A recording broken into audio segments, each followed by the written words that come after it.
The opinions expressed of this show are for entertainment purposes and should not be misconstrued or interpreted as fact. If you have a gambling problem, call 1-800-522-4700.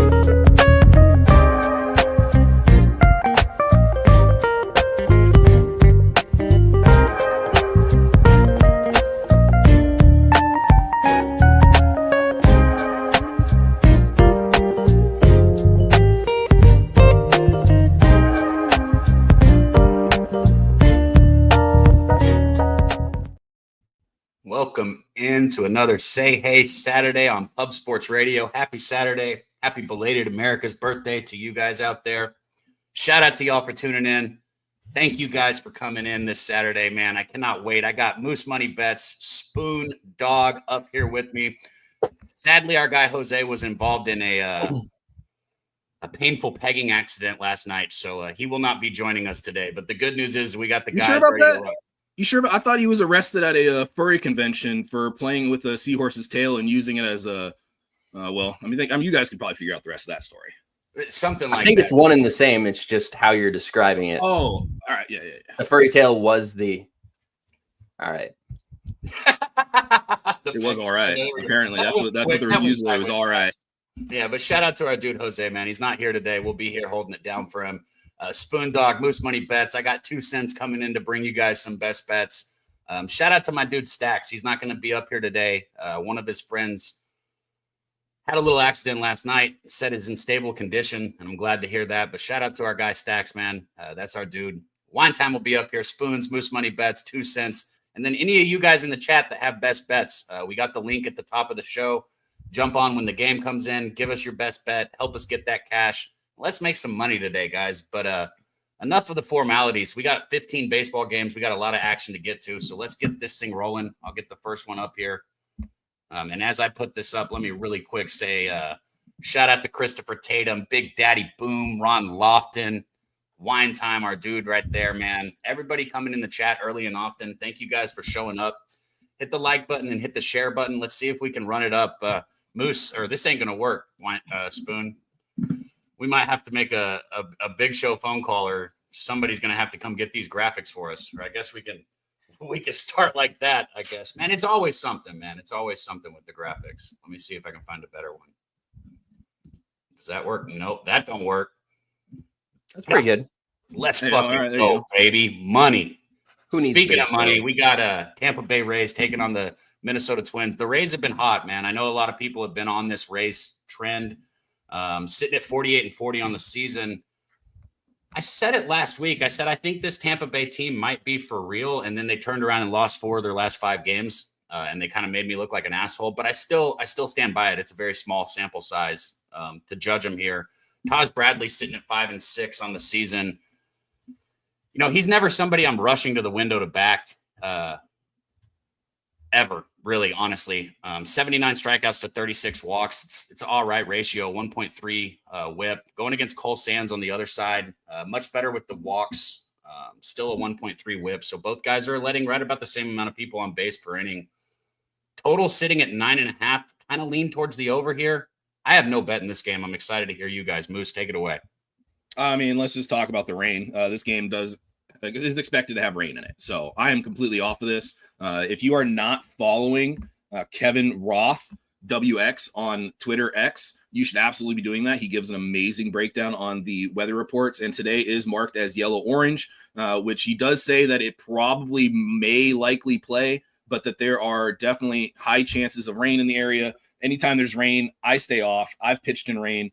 There's no consistent prediction about how a pitcher is going to do in rain, because you don't know how the mud's going to stick to the cleats, how the footing's going to be, how well they pitch through rain, if their ball is affected by anything. All those are factors that you really don't know pitcher to pitcher, and there's just no data on that. So I'm out of this one. And again, Kevin Roth, WX on Twitter, a must follow for all the weather reports that you're going to need for betting on games. And I like that you're leaving it with that. First off, you gave everybody a little bit of a golden nugget right there to follow for information. But I get it. If you're not going to cap it because of the weather, everybody always assumes that bad weather means no runs. That's not the case. Like you just said, sure, the baseball could be wet and the hands wet. That's one thing. But the mud on the cleats is insanity when you're pitching. I cannot tell you how fucking annoying it is when your cleats are not cleats because the mud sticks to them. It's like they're just bricks on your feet. And it makes it hard to pitch. Hard to pitch means easy to score runs. So it is also just, and when you're pitching into like the third inning and your legs, usually you always kind of feel your legs underneath you. But when you have mud on your cleats, it feels like it's 5 pounds on the bottom of your shoe, just pulling it down. And it's not that much weight, but just the fact that you're consistently feeling that in your head, and then all of a sudden it gets to you. And by the 4th inning, you're gassed, when usually in the 6th inning, you're pretty much in your normal state of mind, normal state of condition. But if you are feeling that stuff in the 3rd, 4th inning, which, I mean, we just saw it with Tarek Skubal not too long ago, where like literally every single pitch, just going to his cleats and just mubbing stuff off.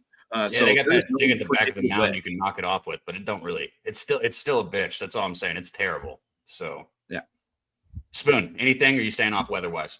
I did hop on this game. I got a little bit of a bad line as soon as I saw the Rays. I took the -120. The primary today for the Twins is going to be Connor Gillespie. The Twins pitching staff is in a bad spot right now, so they're kind of grasping at straws. This is a guy that got released by the Marlins organization earlier this season. In AAA, he's rocking a 6.2 xFIP, or a 6.2 FIP and a 5.9 xFIP. That's versus AAA batters. I think these Tampa Bay Rays are going to have a day with him. We got Cole Sands on the mound to start the game. This guy pitched yesterday, so he will not be long for it. The weather is definitely a concern, but I didn't want to miss a chance to fade Colin Gillespie. Taj Bradley is a guy I have a lot more faith in. Yes, he's had some blow-up starts, but he's pitched pretty good on the road. The one exception to that is a Baltimore team that had just seen him a couple days before and had just gotten to him. So I think this is a spot where Taj Bradley can pitch well. The rain is definitely a huge factor. So if you're looking to tail this, maybe wait towards game time and just see if the game's actually going to go. Because I see even after the game, the chance of rain goes up. So we don't know how that will get handled, but I don't want to miss a chance to fade Connor Gillespie here. I'm the same place as you. Like I said, I didn't bet it, but I would be Rays or no bet for me. Shout out to our guy Noel, Chris Warren, Jermaine, Nasty Nate, my dude, man. A lot of the OGs rolling into the chat. Good to see you guys. Old E, Steven, everybody, man. I'm gonna keep shouting y'all up. Keep rolling in, sharing the video. Let's get 250 in here. If we hit 250 live today, I'll do a $25 giveaway. Maybe a $50 giveaway. We'll see. Let's get it up to 250 live. You have this shared. I didn't share this on X. Did you make the post yet? For the show? Yeah. I didn't see it. I did one last night that I tagged you in. I don't know if you saw that one. And then I did one with a bet. I'm a little different. I usually post the show with one of my bets. And then I say, hey, join if you want my other bets. It's like, I know so many people are sitting there on edge for my bets. Just kidding. I know that's not true. But I try and do whatever I can to, boost the numbers and get you guys in here. And I always give you everything I bet right here. This next game, St. Louis Cardinals taking on Spoon's Chicago Cubs here. Man, Liberatore is somebody that I have just not had success, whether I try and fade him, back him. I cannot figure the dude out on the mound. Sitting at 6-6, it's like the perfect record to fuck somebody, because it's like he wins if I bet on him, or I bet against him. He loses if I bet on him. I just can't figure the guy out here. And I will say another thing too, as far as props go, okay, this was for the last game and for this game. I've been betting a lot of props right now. Everybody knows that. I stick with what's successful. A couple years ago, it was mostly team totals. Right now, it's player props for me. I'm not going to bet props when you have a bullpen day for a team, okay? Just like we had in the last game. We got a bullpen starting here for the Cubs. you're going to mix and match hitters. I like to have lefty, righty, righty, lefty. I set up the simple things, the analytics, they usually line up better in that situation. And when you have a bullpen day, you're not going to get that. You're going to get lefty, lefty, righty, righty with the best slider on the team type thing. So I stay off the props here. I didn't bet this game. I lean towards the Cardinals, if I'm being honest, at plus money. And I want to hear what you guys say, because I might get there. Moose, what you looking at? I mean, I was kind of looking at the Cubs here because of their general record against the Cardinals. They are 9-6 against the Cardinals since 2023. I was also kind of liking the under in this with Pomeranz in a bullpen day and two bullpens that have generally been very, very good recently. But this series goes generally pretty over. You're looking at some of the scores in the last few games, 11-3, 6-2, 4-5, 6-3, 5-4, 1-2. I mean, those are pretty higher scores, and those are at home. The wind is going to be a factor today. I believe it is blowing out. I can double check this here right now. And yes, it is blowing out about 14 miles out. Liberatore is solid, as a lefty too. Lefties are the one type of pitcher that are giving the Cubs a little bit of problems. And it's not that they're awful. It's just that when you have Kyle Tucker on the left side, when you have Pete Crow Armstrong on the left side, those are two of your better hitters. And they're just not as potent against lefties since basically the end of last month. They are a 668 slug. They are a 223 batting average and a 668 OPS, 392 slug, and a 223 average against, with a weighted runs above average at -6. Those are not great numbers against lefties. I would absolutely love to be on the under here, but given the trend with the series being over, I just couldn't get there, especially given the fact that it is the Cubs at home. And during the day game, they are very, very good offensively. They are one of the better hitting teams in the day. So I stayed off of this, but under would be the only way I could go on this game. So lean under here. Spoons, what you got? I kind of went back and forth with this game. My initial lean was to the Cardinals. I was trying to figure out what the Cubs would do pitching wise, because there's nothing official out. If you look at their roster transactions from yesterday, though, they called up Jordan Wicks from AAA. This is a guy that hasn't pitched since the 29th of June. So he's fresh, ready to go on more than regular. It's flexing, though, Spoon. I think it is flexing, though. That's what Council was talking about, is that he had flexing up to 4 innings based off of the last time he was out. So I don't see Flexen in the bullpen numbers right now. I know he pitched the other night for them. I was thinking there was an injury with Flexen. Could be misremembering, but I expect Wicks on the mound. He's a lefty. He's warmed up over 5 innings, so this is a guy that they can actually get innings out of, where as Flexen has been in the bullpen, he was a starter years ago, but his arm's not in the spot where I think they'd like to use him. Anyway, that's just conjecture. I don't know that for a fact. And like I said, I went back and forth. The Cubs bats really struggle with lefties. They hit righties a lot better. The wind is blowing out more than it was yesterday, so it's going to be a little more offensive friendly. And the Cubs set a home run record for the franchise, hitting 8 home runs yesterday. So I expect there to be some bombs again. I don't see why there can't be some offense. I don't have enough to get to the ticket window here. I like to know all the variables, kind of have them in place, Wade, and you can't do that when you're guessing who's going to be pitching most of the innings. I hate hearing about the 8 home runs yesterday. How the fuck did I have the only player on the entire Cubs roster who didn't cover his total base props? I mean, I'm just going to say it's talented. If you're going to pick the one person who doesn't cover in the lineup, that's pretty fucking talented. But that killed me yesterday, man. I tell you guys what, we do have a best bet coming up here right now for this Cubs game. Everybody hit the like button and run it up before we bring this guy up here. He's been absolutely dominating the diamond. I do a lot of cross content with these UFC guys, and this guy right here, I'm telling you right now, his average line is a beautiful thing, and he's been winning bet after bet after bet. So as soon as I knew that I was going to get to bring who I wanted up here, I was like, well, this guy's got to come. And without further ado, we get him up here. My guy, 2 cents. What up, 2 cents? What is up, boys? Thank you so much for having me on. Daby, shout out to you, Moose, Spooner, everybody in the chat. Boys, what is going on? So we've got 86 people up in here. How many likes we got in this Mortar Forker? 38. Could do better, could do worse, but definitely smash the like button. And, dude, thanks for having me on, man. Appreciate the kind words. And, yes, I have been on a little bit of a roll. This is – Daby, I ain't lost in like 3 days, going for day number 4 in a row. But before that, it was a losing streak. So I'm kind of streaky. But yeah, looking for another winning day here. See, that feels like you just ex-nayed the jinx, however you want to say, because you were like, yeah, but it was a losing streak going in. So I'm just streaky with shit in general, man. Like parlor games, pool, darts, all that shit. I'm streaky, and I'm streaky with bets too. I either win everything or I lose everything. There is no fucking in between. I literally win everything or I lose everything, and that's everything I've done. So I get it, bro. For sure, man. But yeah, I didn't hear much about y'all's breakdowns on this game. But yeah, shout out to Billy and everybody in the chat, man. I do have a bet on this game. I am on the Cardinals. I'm a little bit sketched out about it because it kind of feels like a trap. But with the Cubs having so much success they had yesterday, I agree with Spooner. I caught the little last bit of it. I do think they will have some offense. I just don't think it will be quite as dominant. And I feel it's just kind of weird with Pomerantz. Like, what's he going to get? Like 1 inning, 2 innings or something? And like, do we know like have they said who's going to be like coming in as the starter or whatever after the opener? Like, do we even know at this point? Spoons. Didn't you just say Spoons?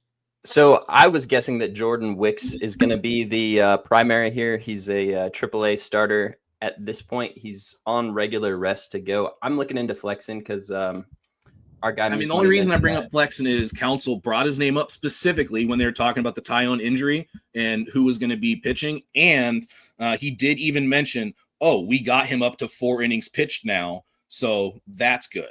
And you look back at his game log, and sure enough, not his last outing, but the outing before that, he was at 4 innings. I mean, I don't know why you'd be trying to build him up as a starter. I mean, that doesn't make any sense. Any of us that remember Chris Flexen pitching don't remember him doing too well. So I don't know why you'd want him to have more innings to go out on the bump, but it did seem like it would be Flexen today as the bulk. So He came in and got the save today, or not today, 2 days ago for the Cubs versus Cleveland. So he's probably available, but I stick with I expect Jordan Wicks to pitch the majority of innings guess. Right on. But so this one kind of for me is I haven't been betting MLB for that long, and I'm definitely not like a stat dork kind of a dude. Obviously present company excluded. But my point is like I've been betting a lot of these games, just been kind of feeling it. I felt it the other day with the Giants. I felt it day before yesterday with the Rockies. I felt it yesterday with the Padres, and I'm just feeling it today with the Cardinals, dude. I feel like they get the dub here. I bet them plus 133. That's one of my plays of the day. And I just got one more, man. So let's just keep this streak going, dude. That's kind of how I've been winning. I'm just, if it ain't broke, don't fix it. So yeah, give me the Cardinals here. It's a fierce divisional rivalry, and they don't fucking like each other. So yeah, I feel like it's going to kind of go back and forth. I feel like the Cubs might win this series, but I feel like the Cards take one here. It's 3-2 Cubbies on the series all year. So yeah, I think the Cardinals get this one here plus 133. That's my play. Best of luck, everybody. Hey, and I'm gonna let you go ahead and give your next one too, guys. We're gonna break the next game down when we get to it, but I'm gonna go ahead and put it up for 2 cents. That way he doesn't have to wait around for us. He can just hang out and give out his bet and make it easy on him. Hey, I appreciate that, Daby. You don't have to do that now. I can chill for a little bit, but yeah, however you want to do it, man. Well, totally up to you, dude. I just figured it'd be if you're cool. If you're going to be in the chat anyways, then no worries. But if you want to go ahead, yeah. What's the next game? Is it like 2 games from now down the slate? What game was it? Tigers game. Definitely not 2 games down the slate. You're at number 10. Okay. Well, yeah, I guess I'll go ahead and go ahead and rock with this one. I appreciate it, dude. Yeah, for sure, man, for sure. I'm just going to slide intro what you see right in front of you. You got Mize on the mound 8-2. Tigers a minus 135 favorite. Total sitting at 9. Logan Allen on the other side, who has been so up and down and so unpredictable this year. I did not bet this game, so I'm excited to hear what you got. Well, it's more kind of a gut feeling. The Tigers did win yesterday, but it won't by a lot. And I just feel like they're the better team. Like the Guardians you said it, dude. Like Logan's been inconsistent. They just kind of been inconsistent too. They're a little bit better at home, but the Tigers are still pretty decent on the road. And I just think they're the better team. I don't know exactly how it's going to go, so I don't really have like a strong read on like a total or like a first 5 or anything like that. But yeah, I think the Tigers get it done and comfortably. So yeah, I bet the Tigers minus 1.5 for plus 122. and that will be my other play of the day. Best of luck, everybody. I just don't see how, and to piggyback on that, I don't see how you can expect Logan Allen to go have a good game. If I'm not mistaken, let me pull this up. His whip is like a 1.5. I feel like he's got like half as many walks as if I remember, here it is. Yeah, 34 walks to only 60 strikeouts. That's fucking terrible. He can't keep people off base, right? And if you can't keep people off base, like I always talked about ebbs and flows of baseball, but you're still looking at a Tigers team that's hitting 256 as a team. You know, they're on base percentage of 325, scored the 5th most runs in baseball. This is not a situation where I could understand somebody backing Logan Allen. The only thing I could see is somebody's like, oh, this line's a trap and you shouldn't bet it. Like, well, you know, I don't worry about that. I think this is a Tiger spot, and I might join you on this one. I kind of want to hear spoons and one. Fuck it. We'll do this one now and we'll just be done with it. We'll hit over it when we get back. Spoons, what's your thoughts on this one? So my big concern here is Detroit's bullpen. Like 2 cents, I do believe they're the better team. I don't think it's that close right now. A lot of these AL Central matchups, it seems like runs are just really hard to come by. I think the Tigers bats can get to Logan Allen, but Casey Mize, one of the most highly touted prospects in recent years, coming up. He's pitching well this season. He keeps in his team in a position to win every time he goes out there. Pulling the bullpen up for you at the moment. So I believe all their good pitchers have gone 2 of 3. Yeah. So Will Vest has gone on back-to-back. Tommy Conley, the changeup specialist, has gone on 2 of 3. Tyler Holton, their only like really good lefty reliever, has also gone 2 of 3, and he threw 42 pitches yesterday. So I'm pretty much going to cross him off the bullpen availability list. So that just leaves Hannafy also went 2 of 3. So we're looking at the bottom arms for Detroit to come in and get this. I still think they can get the win, but you might just be better off isolating it to the first 5, because I think the Tigers, if they're going to win this game, really need to get a lead against Logan Allen, because the Guardians bullpen is in a better situation. So if they're in a spot they can win the game, they can use better arms. I just don't trust this Guardians offense. J Ram hit a bomb yesterday, but that's it. That's all you get. You get one guy. And this is one guy that just got hit by a pitch, and he's looking forward to the All-Star break. I think this is probably a Tiger spot. The bullpen's ultimately going to keep me off, just because so many baseball games come down to a run or two. And I don't want the worst arms being the ones that I'm trying to rely on when I'm throwing shit. Right. How long has it been since the Guardians won a game? Like, they haven't won a game in a fucking, over a week, right? I think. But Moose, go ahead. What's your thoughts, man? Cleveland can't score. It's unbelievable. The lack of offense they have. If you go back, and this is a large sample size, but you go back to last month and you scroll all the way to the bottom, in about 500 plate appearances against right-handed pitching, they're hitting 201 with a 341 slug and a 607 OPS, minus 19.8 runs weighted above average. It is the worst offense in baseball over the last month. So the only way I could take them, and I have been taking them on this, have been unders. They pitch well enough that they can keep the scores low, and this series has gone under a lot. Just had a 1-2 game yesterday. 0-3, 2-1, 5-4, 2-8, 5-4, 7-11, 2-1, 1-4, 3-4, 4-1, 2-4, 0-5, 2-0, 2-6. That's all over to 2023 at home for the Guardians. The only way I could look at this would be an under. I really do like the under. The money tells you that it is under. You have 88% of the bets on the over, and the line has not moved up. It went down, but then it did come back up. But the line has moved from minus 110 to minus 117. The under is the only way I could look here, but I can't do it. I just don't know what Logan Allen we're going to get. No Kerry Carpenter for the Tigers. That's a huge plus for an under, but I just can't get there. Spoon, you just hit on the issue with the Detroit bullpen, and Cleveland bullpen has been awful since hold on, I got it right here. I'm on the wrong tab here. Since June 19th, the Cleveland bullpen, 5.23 ERA, 270 average against, 365 slug, and so all those numbers are awful. I can't get on the under today, but that's the only way I could play this game. That man Taint had to come through and say first 5 over is Taint. Let me see if I got the Taint play of the day for you guys in here. Do I? I do. We got some Taint. First 5 over, Cleveland Tigers. Taint play of the day.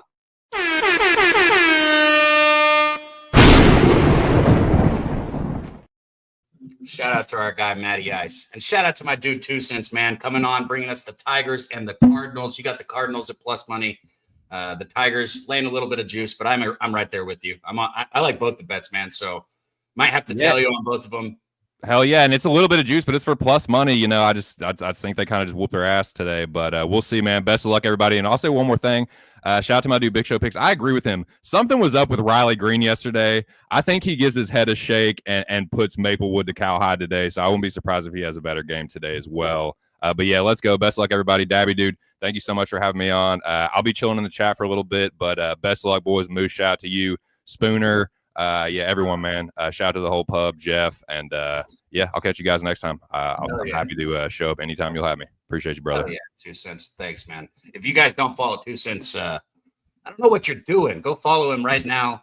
He doesn't only give you winners in the UFC, he does it in the MLB. I remember back during college football and college basketball, he was dropping winners then too. So my dude is just well-rounded, can cap it all. And a lot of fun to hang out with too as well. So shout out to my guy, man. Let's keep this thing rolling though. Back to number 3 is where we were at. Even though we've done a few games, guys, we jumped around for the best bet. But we're back into one here where I do have a bet for you guys myself. Kokonowitz. Did I say that? Say it for me, Spoon. This is one we're going to have to put on Medicate Monday for Dutch. Kokonowitz is, I believe, the correct enunciation. I've heard Kokanowitz from a few people, and I'm hoping Dutch says it just like that. Oh, well, I was going to go ahead and intro him, but he made a perfect time. No, get back up here. Get back up here. You guys are all wrong. You guys are all wrong. This is Cock and Lips. What are you talking about?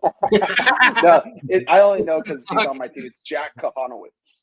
Okay, Jack Kohanowitz. Jack Kohanowitz. Wine time, my dude. Let's go. Thank you for joining up here, man. Look at these guys that are coming on screen. What a beautiful Saturday it is to make money, man. Both of the walk-off wager guys here with me. My dude, Moose. Man, it's a good Saturday, man. Cheers to you guys. Cheers to everybody in the chat.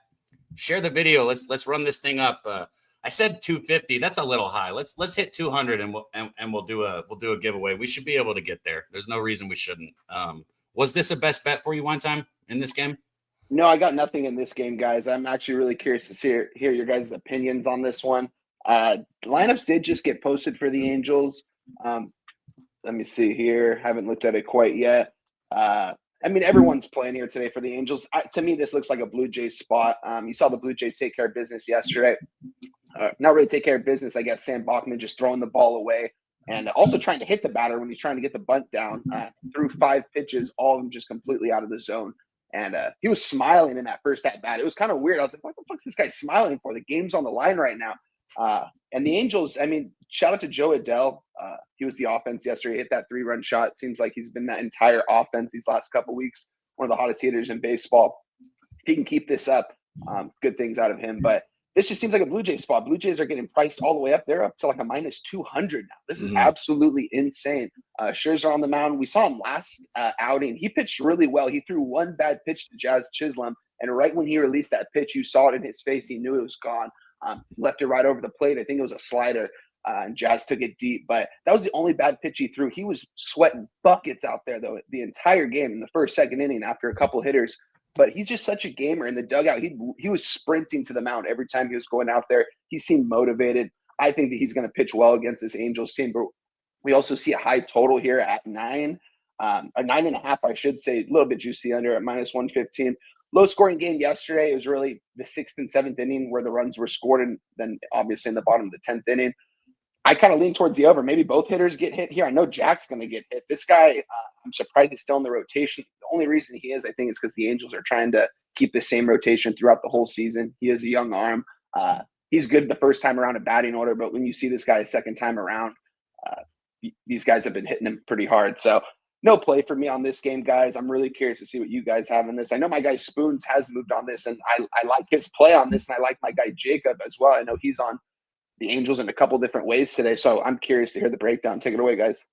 You guys, you're on this one too, Spoons. I'll let you take it next. Listen, My bet in this game, I took Vladdy's total base prop, and a lot of people know I've cashed on it a couple times. It's been a few days since I bet it. If you look at Vladdy's last 10 games, dude hasn't been hitting the ball, like 237. And this is not where the reason I'm pointing this out is because this is not where I usually like to bet a prop. I've been adamant about saying that you don't try and catch they're due. Like, don't. Is he playing today, Cab? Well, he was playing when I made the bet, so fucking hope so. Yeah, so yesterday he came in to pinch hit in the 10th inning. He was on deck, but he had hurt his ankle, I guess, the day before, and so they kept him out of yesterday's game for that purpose. I mean, he was available though to hit, so I'm guessing he's going to go just for better be, bro, because my bet's actually like in, so I fucking hope he is. My book, you need to check. My book is an asshole. It'll take your fucking money even if the player's not playing. So I thought it was funny yesterday. You were talking about Marsh. You're like, oh yeah, if he comes in pinch hits, we're fucked. And he comes in, he gets a base hit in his pinch hit at bat. I was like, God damn. So shout that's out to 2 games in a row, or so it's 3 in a row he's covered his prop, but two of the last 3 games he's only had a pinch hit and he's still covered that hit run RBI prop, which is outstanding. Shout out to the GOAT, Marsh. Thank you. Crazy. But look, I'm on Guerrero. Somebody fact check for me if you can in the chat. Like I said, my book will give you the fucking number. Lineups will be out before the end of this game. I don't see an official Toronto lineup right now, but by the end of the show, we can circle back around and check on that. Okay. Well, on my point with Vladdy, he's not one of those hitters that I expect personally to stay in a slump. And because of the fact that I bet my people and I stick with them, and I just so happen to not have bet him the last couple games where he hasn't been cashing, I feel good about taking him again here. The last time I bet him was on Monday, and he cashed for me on Monday. So I'm back at him right here. Vlad Jr. over 1.5 total bases. I got plus 110. Spoon, let us know what you got bet here. So yesterday I was on the Angels. I went back and forth, and I took the Angels +1. I thought about paying the juice for the +1.5, but I really thought they could win the game. I'd been looking at the Blue Jays bullpen situation, and this bullpen is really cooked. And that's true again today. I'm going to go right back to the same bet, Los Angeles Angels +1. If the Blue Jays find a way to win this game, I don't think it's going to be more than that. I think it's going to be the same situation as yesterday where they kind of find a way to walk it off. When you go into extra innings and you're in a 1-run game and you have the +1, your money's going back in your pocket one way or the other, because it's very rare that you have to give up a home run in the bottom of the 10th to be able to lose that bet. It's a spot I like. I got plus money on it. You can get a better bet now. I went to the ticket window last night. I had a few bets that I thought would move quite a bit, and they did. This one did not move in my favor, but I got Angels +1, +104. This our guy Wine Time's a huge Angels fan. He pointed it out. As soon as the managerial change happened, this team really kind of changed everything from their mindset, their approach on the offensive side. I mean, just looking at them on defense too, like there's so many good athletic players out there. This is a team I really like and want to continue to try to find ways to back. You guys mentioned Max Scherzer having a decent game his last outing. He called his manager out to the mound towards the end of that game. He didn't come out for another inning after that visit, and they were sitting there looking at his thumb with the blisters. He's pointing it out, so it's definitely forever. It's still there. Talking about forearm tightness as well. The bullpen situation he threw this week was on his regular day, but he didn't throw as many pitches as he normally does. And we're talking about a Blue Jays bullpen that I just mentioned is super taxed. Normally I just go back 3 days, but here I'll go back 6 days. We got Jeff Hoffman on 4 of 6 days. That's their best arm. Yariel Rodriguez, second best arm, 4 of 6 days. Yimi Garcia's fresh off an injury, went 34 a couple days ago, and I don't think they like what they saw from him. He ended up blowing the save. He hasn't come back out and pitched again. I'm not sure he might even go back on the IL. You have Brandon Little, 4 of 6 days. Brandon Fisher, 3 of 6. He probably will be the first arm that we come in and see today. And Nick Sandelin is the only other person I expect to be available, because he's got 3 of 6 days, but only 1 of 3. So we're looking at the low Toronto bullpen arms having to come in for this. And I think Scherzer's not in a good spot with that blister. I think it was clearly bothering him in the game, even though he was pitching well. You don't call your manager out to the mound. He's the kind of guy that pushes his manager away from the mound. Let me stay out here. Let me keep pitching. That's not the kind of sign I want to see. Putting a lot of faith in Jack here, but I was kind of hoping that we would get the news that Vladimir Guerrero Jr. wouldn't be playing today. Judging by the line movement, I think that tells you everything you need to know, Daby. I think he's in the lineup. Even so, I wish he's only my one book back. taking my money would mean that he was, but again, that don't mean shit. So, Kokanowicz struggles more with left-handed batters, and you only really have Addison Barger here. Nathan Lucas hits from the left side. Will Wagner, I think, is a AAA guy. It's not a lefty-heavy lineup that I'm worried about. So you're gonna make Vladimir Guerrero Jr. do a lot of the heavy lifting.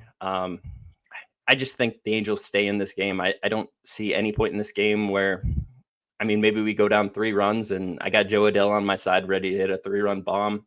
You got Mike Trout coming off a day where he had a chance to win the game from there in extra innings, did a pop-up. Mike Trout's one of the best players to ever play the game, and I think he's going to be more pissed off about that than anybody. I think he's going to come out here, really want to play well. You see that with guys when they make a mistake in the field or just have a bad game batting. They try to bounce back. These guys are major leaguers for a reason. It's not because they never fall down. It's because they always get back up. And Angels +1, +104 for me. I like it. Hey, real quick, I think we got somebody who's going to just give a quick best bet in one time. I'll hop off real quick. Okay. I was going to say we can go straight to yours too. I don't want to keep anybody waiting. Oh no, you're good. I'll be in and out. Okay, cool. I don't want to have 5 people on screen. I'll be backstage though. Much love, dude. Much love. Appreciate that. And our guy right here, Gorky, you didn't have to drop a $2 dono to get in, man. We're going to let you in anyways, but we do appreciate the support, man. Shout out to you and all the members that are in the chat rocking with us. We don't sell you guys shit here at Pub Sports Radio. You know, we bring you best bets, tell you what we're putting our money on. So the support is muchly appreciated. It's how we keep this channel going. So thank you guys that are members, and thank you to the donos. And without further ado, let's get our guy Gorky up here and hear his best bet. Gorky, what up? Oh, somebody got it for me. Thank you. No, Yo, thanks for the tennis bet, Gorky. You're welcome.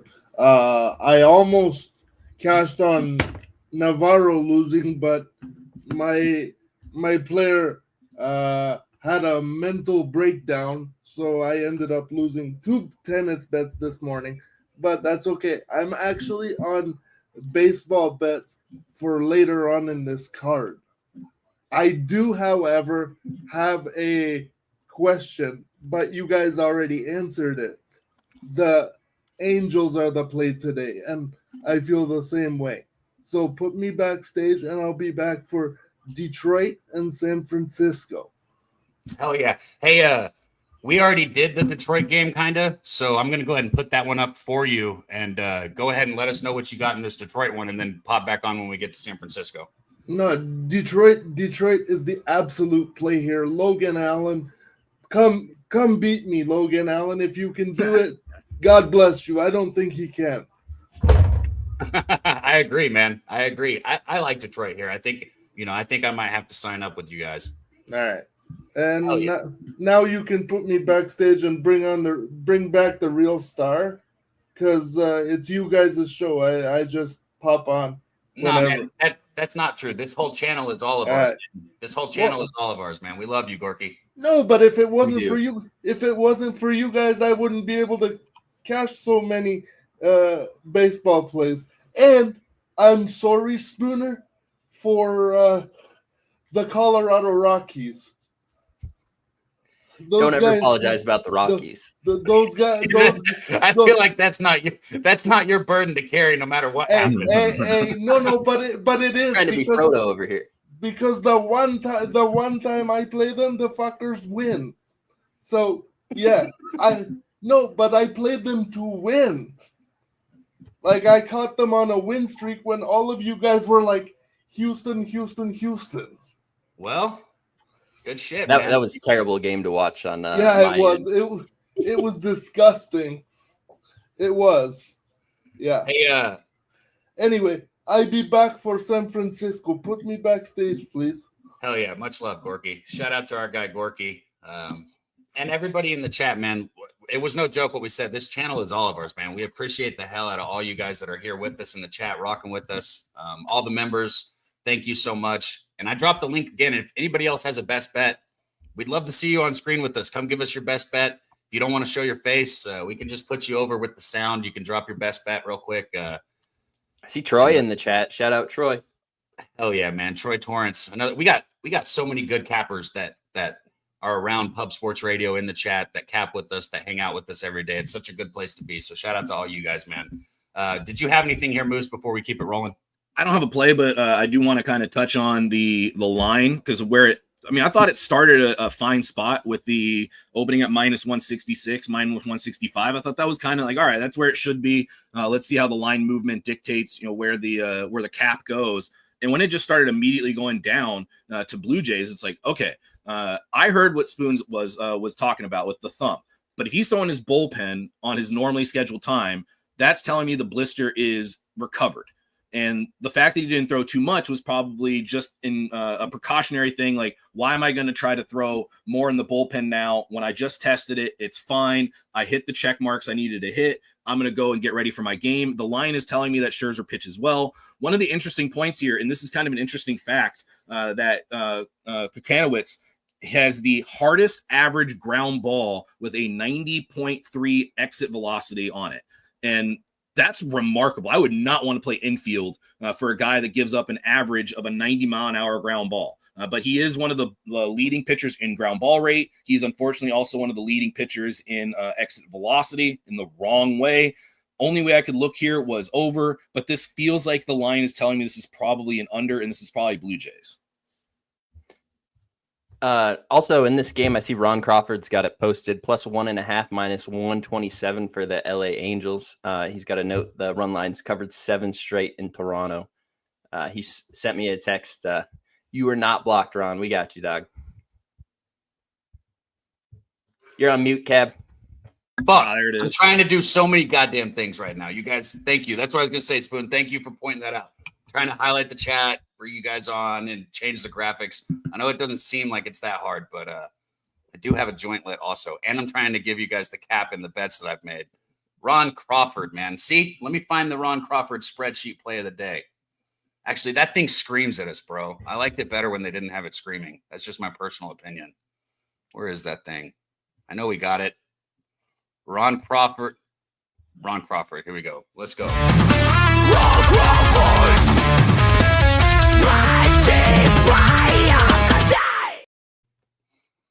Shout out to our guy, Ron, man. Much love, Ron. Like I said, a lot of really good cappers in the chat, man. Got up over 150 people rocking with us on YouTube. Thank you, guys. Hit the like, share the video, and let's keep this thing rolling now. I'm going to speed it up on games that I don't have a bet on. I'm off this game. Look, Brandon Marsh does not hit when lefties are in. People are are you going to be on Marsh? Are you going to be on Marsh? No, I'm not on him. And I understand that he's pinch hit and cashed the last 2 games, but I would never, ever bet somebody if they're not going to be in the lineup. And against a lefty, he's not going to be in the lineup. I'm off Marsh. As far as the side goes, I think even at 5-5, Lodolo's not somebody that I just want to bet against. I don't know. I just think that maybe the under would be the play here. I think it's going to be a good ball game. Honestly, I think it's going to be a good baseball game. I'm off. Moose, thoughts? Yeah, I'm on this one. I'm on the first 5 under. When you look at the line, it does open up as a Philly line, but then it drops a little bit, kind of giving you a hint that there might be some thoughts that Lodolo pitches well, which makes sense because you look at how Lodolo pitches on the road. He is a significantly better pitcher when he is on the road. You look at his career on the road, he's over a 1.5 lower on the road than he is at home. It makes sense. I mean, Great American Ballpark is kind of one of those bandboxes that just the ball flies out on an infield pop-up. But here are the trends and here are the stats that really kind of push me over towards this. Besides the line movement, which is 79% to the over, and the line has not moved. In fact, it has stayed at a minus 120, minus 122. So with all that money coming in on the over, and you don't see any kind of line movement to account for that, that's another great sign. But Lodolo in his first 5s, his last 9 or all season, all of his way starts this year, 2 went over, 1 was at Colorado, 6 went under. For Suarez on the year, he has only gone over his first 5 total twice on the entire season. He has 9 unders to 2 overs. All that stuff is just great. You look at the Reds numbers against lefties, not great. You look at the Phillies numbers against lefties, not great. You just talked about Marsh, who struggles against lefties. You also got Harper, who's still somewhat battling with the forearm. all this stuff leads to me to one of my favorite bets of the day, and this is the first 5 under for the Reds and Phillies. Okay, one of Moose's favorite bets of the day, first 5 under. Shout out to Tony Cobbs coming through with the $5 dono in the chat, man. Tony Cobbs, always in the chat supporting. Much love, Tony. Thank you so much. Spoons, I was going to pass it to you, but we have another guest ready to hop on. He came on you guys' show on Walk-Off Wagers, and he said it was the first time that he's ever been on screen and done this, and that shocked me because it was absolute killer debut. Killed it just like you guys are killing it on y'all's show. So I'm excited to have him up here to bring y'all a best bet. Getting tons of action loaded up. Our guy, sports scientist Jacob, ready to hop on. He came on you guys' show on Walk-Off Wagers, and you got to mute the show if you got it on, by the way. You got to mute it. Oh, shoot. Let me get my computer volume up. What's up, guys? Yeah. What up, man? What up? How you doing, man?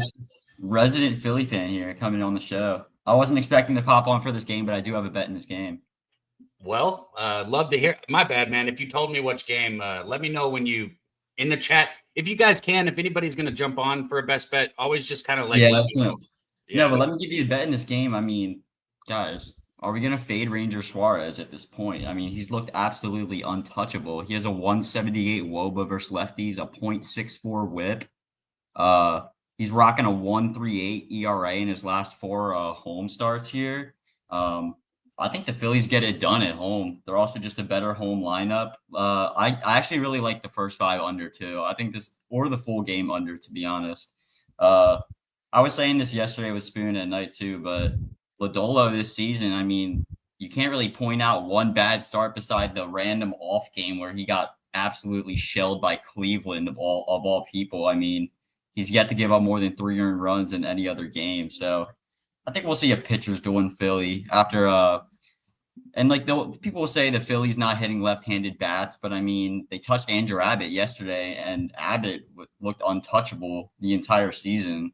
So I think Bryce Harper coming back in the lineup, he's not been playing well. He did have a couple hits yesterday. I think the Philly bats and the Phillies at home are the side here. It's a hefty money line price. You could probably build a -1 at a lot better price, I think, to get the job done. Hell yeah, man. So you got the Phillies here. We got Moose taking the first 5 under. Spoon, I'm going to let you go ahead and hit this. And then, Jacob, if you want to let me know what you want to go to or when you want to come on, and I'll get you on, or we'll go to it either way. Spoon, what's your thoughts here?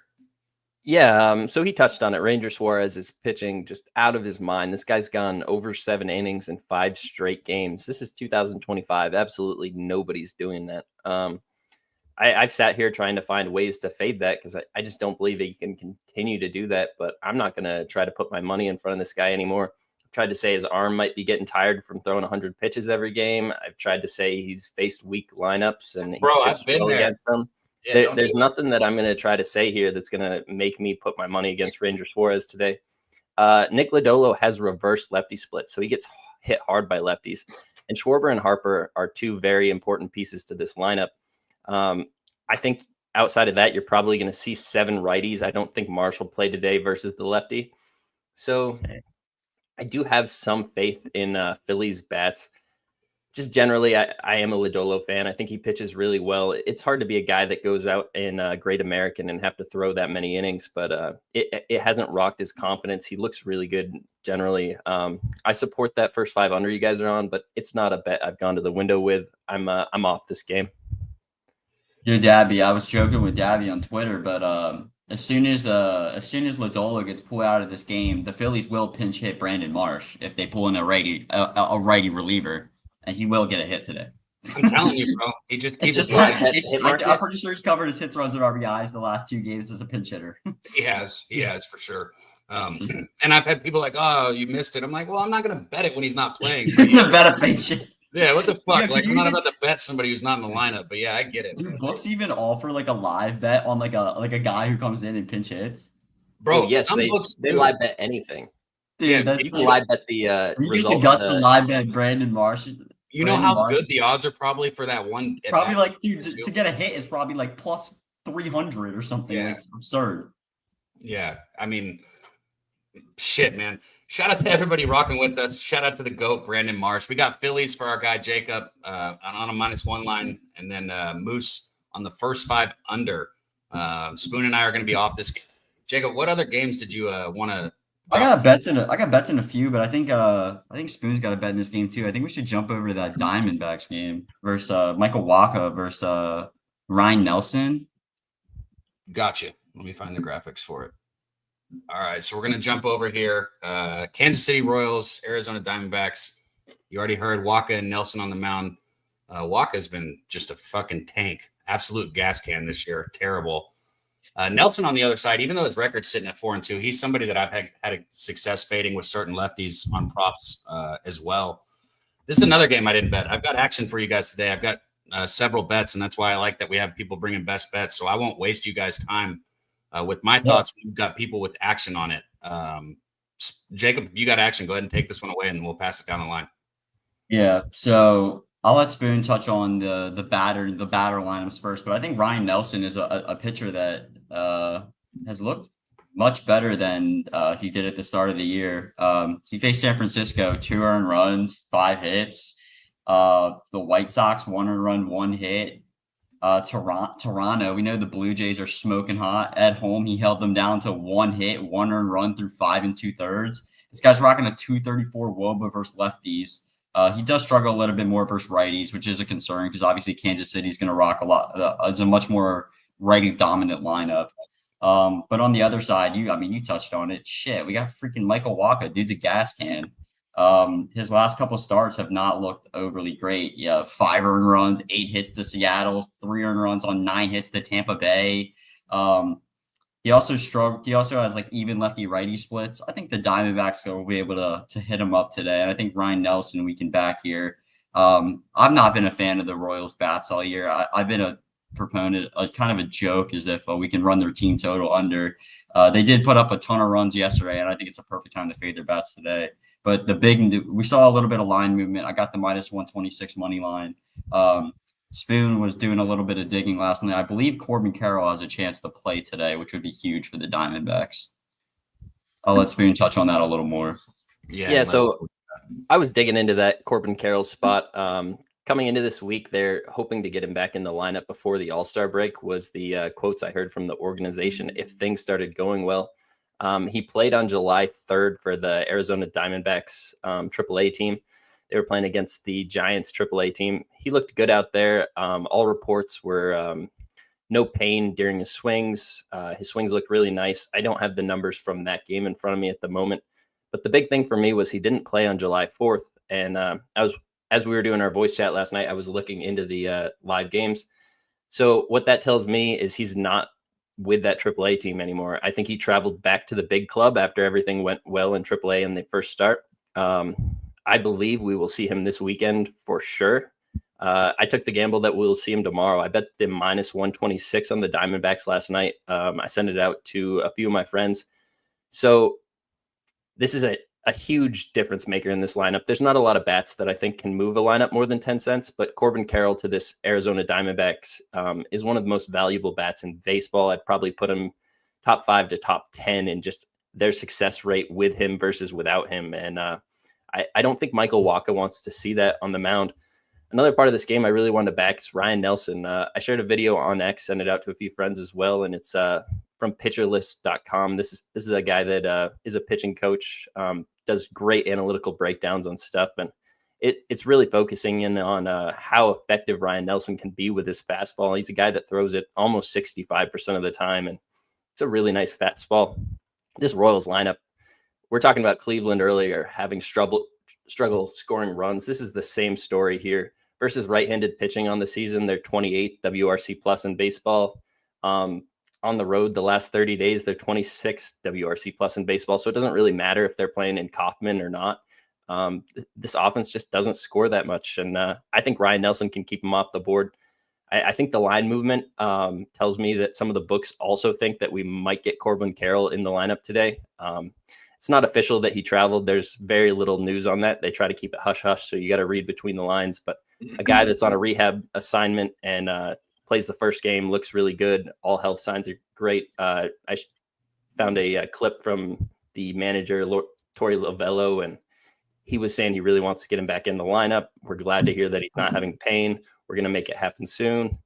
Trying to read between the lines. I think it happens today, and I like the way the line moved. It tells me that I might be on the right track here. One more bet. Oh, No. Here. A Daby Cab special. You said you're not on this game. I didn't bet this, but I know a lot of people I follow are on this bet. Eugenio Suarez. He absolutely owns Michael Wacha. He's 8 for 16 with 2 bombs and 4 RBIs off him. He's covered his total base prop in 7 of his last 10 games. Yesterday he had 4 total bases versus Kansas City. He's had 6 and 4 total bases his last 2 games versus Kansas City. And I want to just touch on one more time what you just said. I know a lot of people will hear the 7 out of the last 10, so I missed the boat. Don't look at props like that. Go with it when it's hot. If you got somebody when they're hot, go with it and ride with it a little bit. And the way the hitter usually fizzles out, and Moose can probably touch on this as he hits this game too, the way a hitter fizzles out, it's not like just all of a sudden the door drops and they go cold. There's usually like a reverberation of the heat. So it's like they're going to have a bad game, and then they're going to have another good game, and then maybe an okay game, and then they go cold. Yeah. It's not just like, bam, I'm off. Like you're still seeing you don't notice it until you notice it. Bam. There, you don't notice it until you notice it. Exactly. I didn't know how to put it into words, and Moose did it. Moose, what's your thoughts on this one, man? All right, I really like this one too. I am on the Diamondbacks first 5. Let's go through Michael Wacha's career against the Diamondbacks. He is 2-1. That's good. With an ERA of 4.7 in 9 appearances. But a lot of that was, a long time ago, before 2019. So let's go back to his most recent starts in 2023 and 2024. And 8.31 ERA. So that's not good. None of that stuff is good. So give me the Diamondbacks first 5. They have been hitting Wacha very well. You look at their numbers against. You already touched about Eugenio Suarez. But one of the things I really want to talk about, and this is something I kind of look forward to in this game, is Ryan Nelson. He was a pitcher that was getting hit hard on his fastball. He had one of the highest expected batting averages against with his fastball last year. And what started happening was they started working on his front side to stay in a little bit longer and get to an extended release point. And so he has extended his release point by just a mere couple, like an inch, not even an inch. But when you're talking about the difference between like here and here is significant. If you watch his ball, last year he had vertical drop on his ball. He does not have vertical drop on his fastball as much. It stays up. It almost looks like it is a rising fastball, how it comes up in tail's arm side. He is impressive when he is going strong. And you look at his first 5 record, he is about, I think, 7-1 in his last first 5s, and the Diamondbacks support him. He gets great run support when he is on the mound. You can go back to his last 7, 8, 9 starts. He gets run support. Arizona Diamondbacks team total first 5. Arizona Diamondbacks team total full game. But I am on the first 5. I think that Ryan pitches really well, and he is going to be a guy I want to back in first 5s until further notice, just like you were talking about. When he's hot, and he has been en fuego. So give me the guy that I think is substantially the better pitcher for first 5 -0.5. I tell you what, man, I'm just sitting here thinking, and I just twisted up my second joint, man. I'm just sitting here thinking it doesn't get better than this, man. Talking baseball with the boys, man, gambling, enjoying a joint while I'm talking baseball with, people who have become my good friends, Moose, Spoons, Jacob, you guys in the chat, man. This is as good as it gets. Today's going a little bit longer than usual, but we're getting so much good information from you guys. This is such good breakdowns that I love it. And the best news is we're at 172 live in the chat. That's the most we've had. So keep fucking rocking, man. Thank you guys. Hit the like button. We're going to keep this moving. Jacob, are you wanting to stay here with us on some of these games? Sure. Let's go for it. I'm going to say this.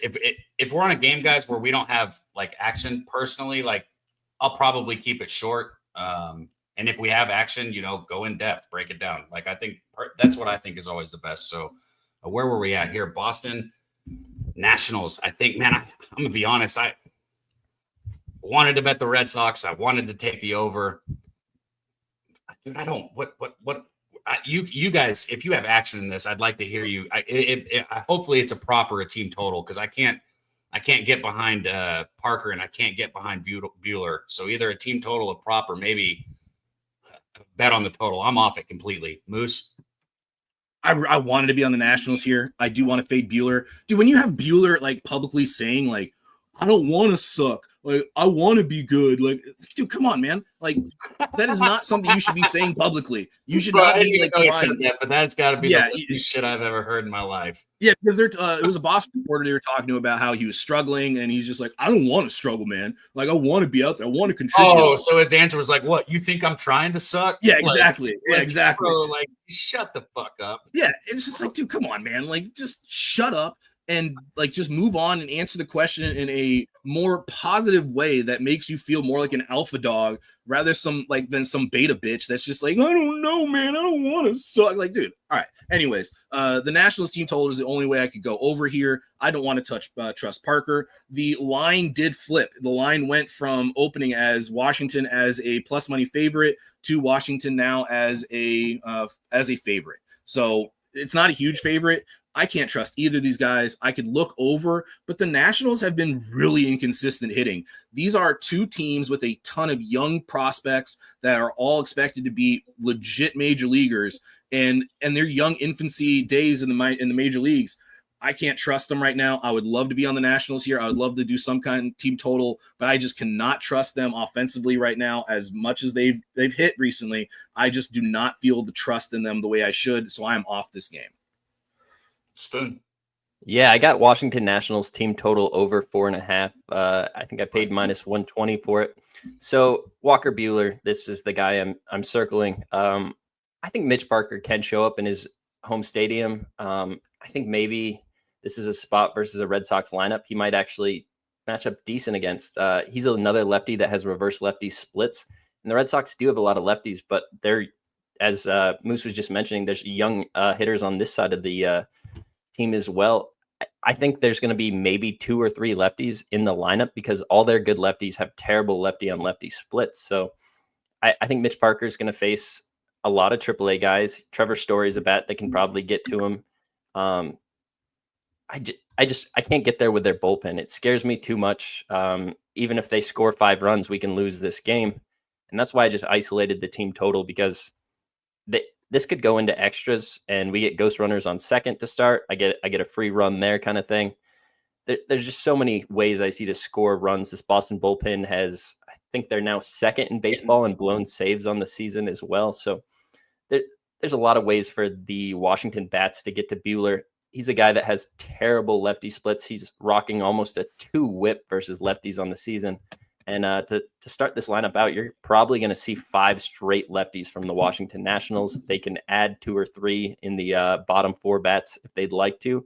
I'm not quite sure how they'll handle it. They'll probably want to keep a couple righties in there just to not let Walker Buehler get too much of a rhythm versus one side of the plate. But the Nationals lineup is a lineup I'm willing to trust versus Buehler right now.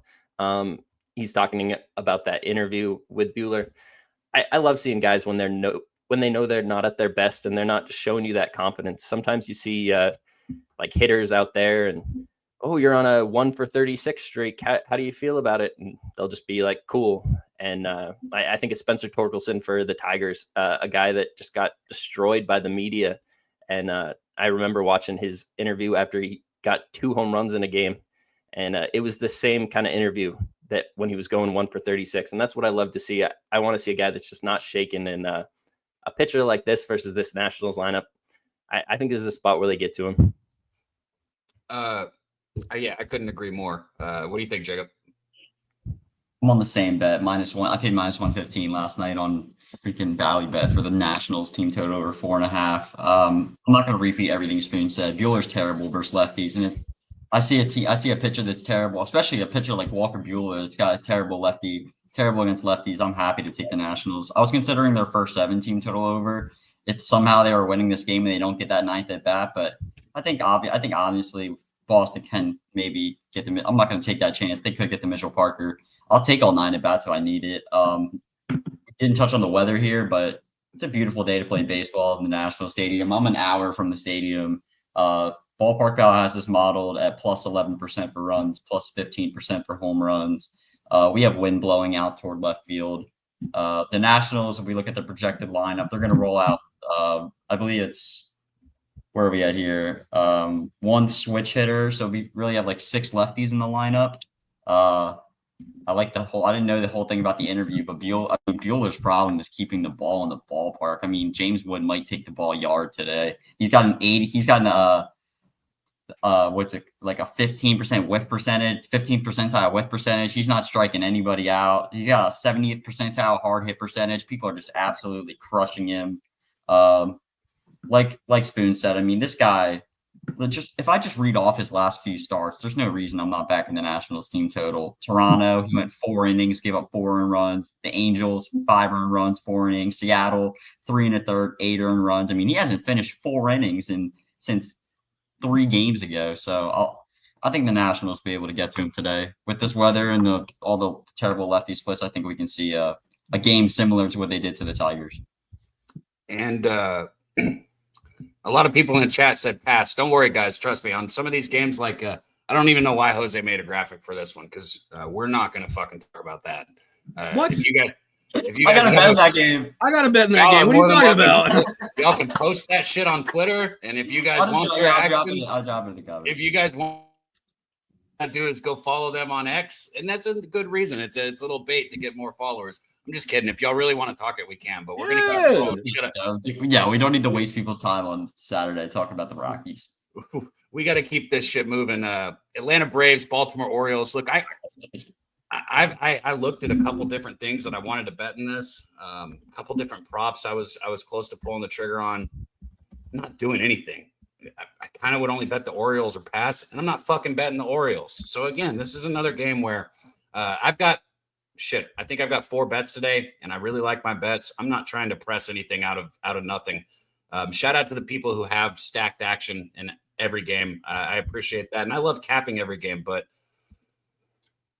Braves only have one game against Kramer.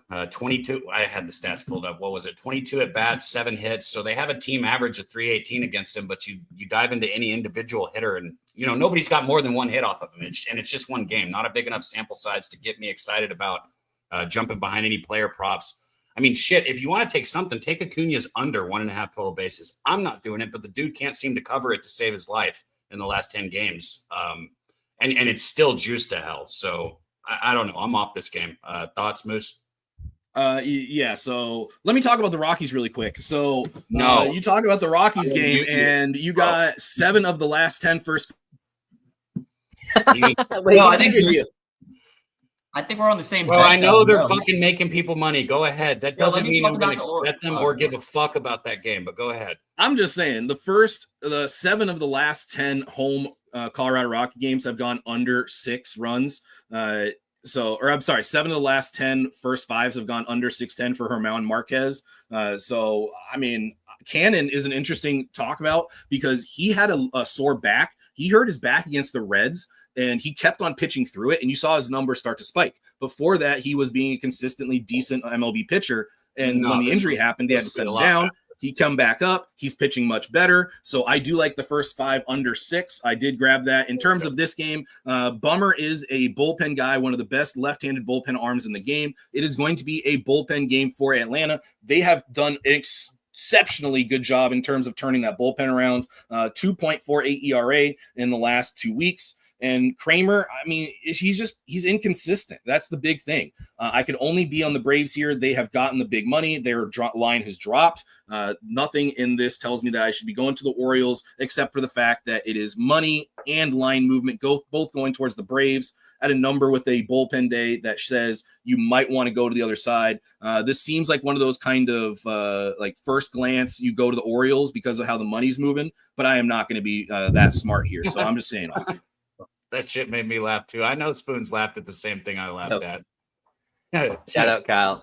Yeah, shout out to our guy Kyle in chat. He said spoons are not sharp. Change your knife. Well, I was driving to get my pitching lessons the other day. I thought it was a good pun. Like, come on, bro. I'm clearly not funny. Like, listen, I was driving to give my pitching lessons the other day, and I don't know what it was. Spoons. I just started thinking. I was like, why the fuck did he call himself Spoons? Like, I was thinking about what Kyle just said about a spoon being dull, not sharp. I'm like, man, what's real quick, hurry, because we're already taking a long time. Oh, nobody's called me by my first name since I was 8.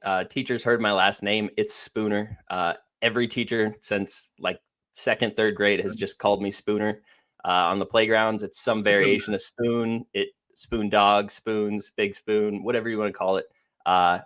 So it's just always been that. When you got to put a name up there, think of one. There's no better thing than the only thing I've always been connected with. And then when I have a bad day, I can just say, yeah, I feel sharp as a spoon today, because bad days do happen. Moose loves dad jokes, so he appreciates that. Yeah, he liked that one. I love it though, man. I love it. Moose, what was your bet on this one more time? I forgot. I don't have anything on this one. I do have the first 5 under 6 in the Rockies and White Sox, and the line movement does tell me that I might be on the right side there. Either of you guys got action on this one? I do. Unless Spoon, you want to go for it? Do you have action on this game? I just want to say Atlanta's in a perfect spot for a bullpen day. They don't have a single pitcher that's pitched more than once in the last 3 days. So every arm is available to them. Aaron Bummer, fresh off, not paternity list, but bereavement list. And so he's nice and fresh as well. I think Atlanta will be able to just match up whatever pitcher they want to throw against the next 3 Oriole batters every time that come up here. I think Kramer is a decent pitcher. I kind of leaned the actual under in this game, but I didn't get to the window. I don't want to waste time. Bro, Kyle's a comedian today. I like Kyle today. He said, you look like you got multiple Counter-Strike champions. That's 2 funny things right there, man. You're 2 for 2 right now, and I'll let you know. 2 for You got it hands to the wall with the trophies now. Hey, what's your action in this one, Jacob? Let us hear it. And everybody, while we're on that, if you don't follow Kyle, which I'm sure everybody in here does, if you don't follow Kyle, make sure you go follow Kyle is the man. The man who reads the Seattle papers and got us the Royals plus 140 the other day. So I got under. So last night I was in the voice chat with Spoon. We were talking baseball, and I asked him. I said, "When was the last time you saw a 10 total at the Truist Park? Like, this is a pretty pitcher friendly ballpark." I took under 10 last night at -110, and it's now -182. You're obviously looking at an 8.5 over under. Dean Kramer out here. I mean, don't look now. His last 3 starts, the dude's rocking a 102 ERA. Like, I think Kramer could be in here for a good game. He went 7 scoreless versus Tampa Bay. He went 1 earned run against the Yankees, 5 2/3, 1 run versus the Tampa Bay again. Kramer's problem is lefties, but the only lefties we're going to see in the Braves lineup, I think it's Matt Olson, Jurickson Profar, and I think Drake Baldwin's a switch. He might be a switch. He might be a lefty, but like, are we really going to back the Braves offense? In the last 30 days, they're the 5th worst lineup in baseball. This team can't seem to put it together and score runs. So I think Kramer could be in here for a good game. And then exactly what I think Moose and Spoon both talked about. I mean, the Braves, this is a perfect game for a bullpen game. And I think they can just basically match whatever throw whatever guy out there they want to match versus the bats that are coming out for the Orioles. So I get a pitcher-friendly ballpark with Kramer, who should be in for a good game, and a bullpen game for a bullpen that I really like in the Braves. And I jumped on an under 10 yesterday. I thought that was absurd. And clearly the market agreed with me. I also took the first 5 under 5.5 at -114. It's now -151. So I beat the market here, but yeah, I like the under in this game. Spoon, I'll let you touch on it, man, but we got it highlighted there on the screen, man. Much love, Kyle. Shout out to you, man. 20 gift subs. That's no 20 joke. gifties. Yeah, that's a huge gesture, man. Thank you so much for supporting the channel, man. Yeah, Kyle, really appreciate it. He always lets me shout out Pub Sports at the end of the show when I go over there and break down the card with him. He's a businessman. He's running things how he sees fits. He's doing it leading by example, just doing a great job over there. I love that he's showing love over on this network. Thank you so much, Kyle. I appreciate it. I can use Kyle in this story, man. So like when I first started gambling, right, I looked out there at a lot of the stuff that people were posting just because I never once have I looked for somebody to tell me what to bet ever. I've only, and this is me personally, right? Personally, I've only wanted information and I've wanted to like get better and to learn. And when I was teaching and coaching, this shit, it gives me chills, man, because this is crazy to be sitting here, you know, talking to you through Pub Sports Radio. I was in 2 chats, right? And there were only 2 people that I would watch. It was Jimmy and it was Kyle. They were the only 2 people.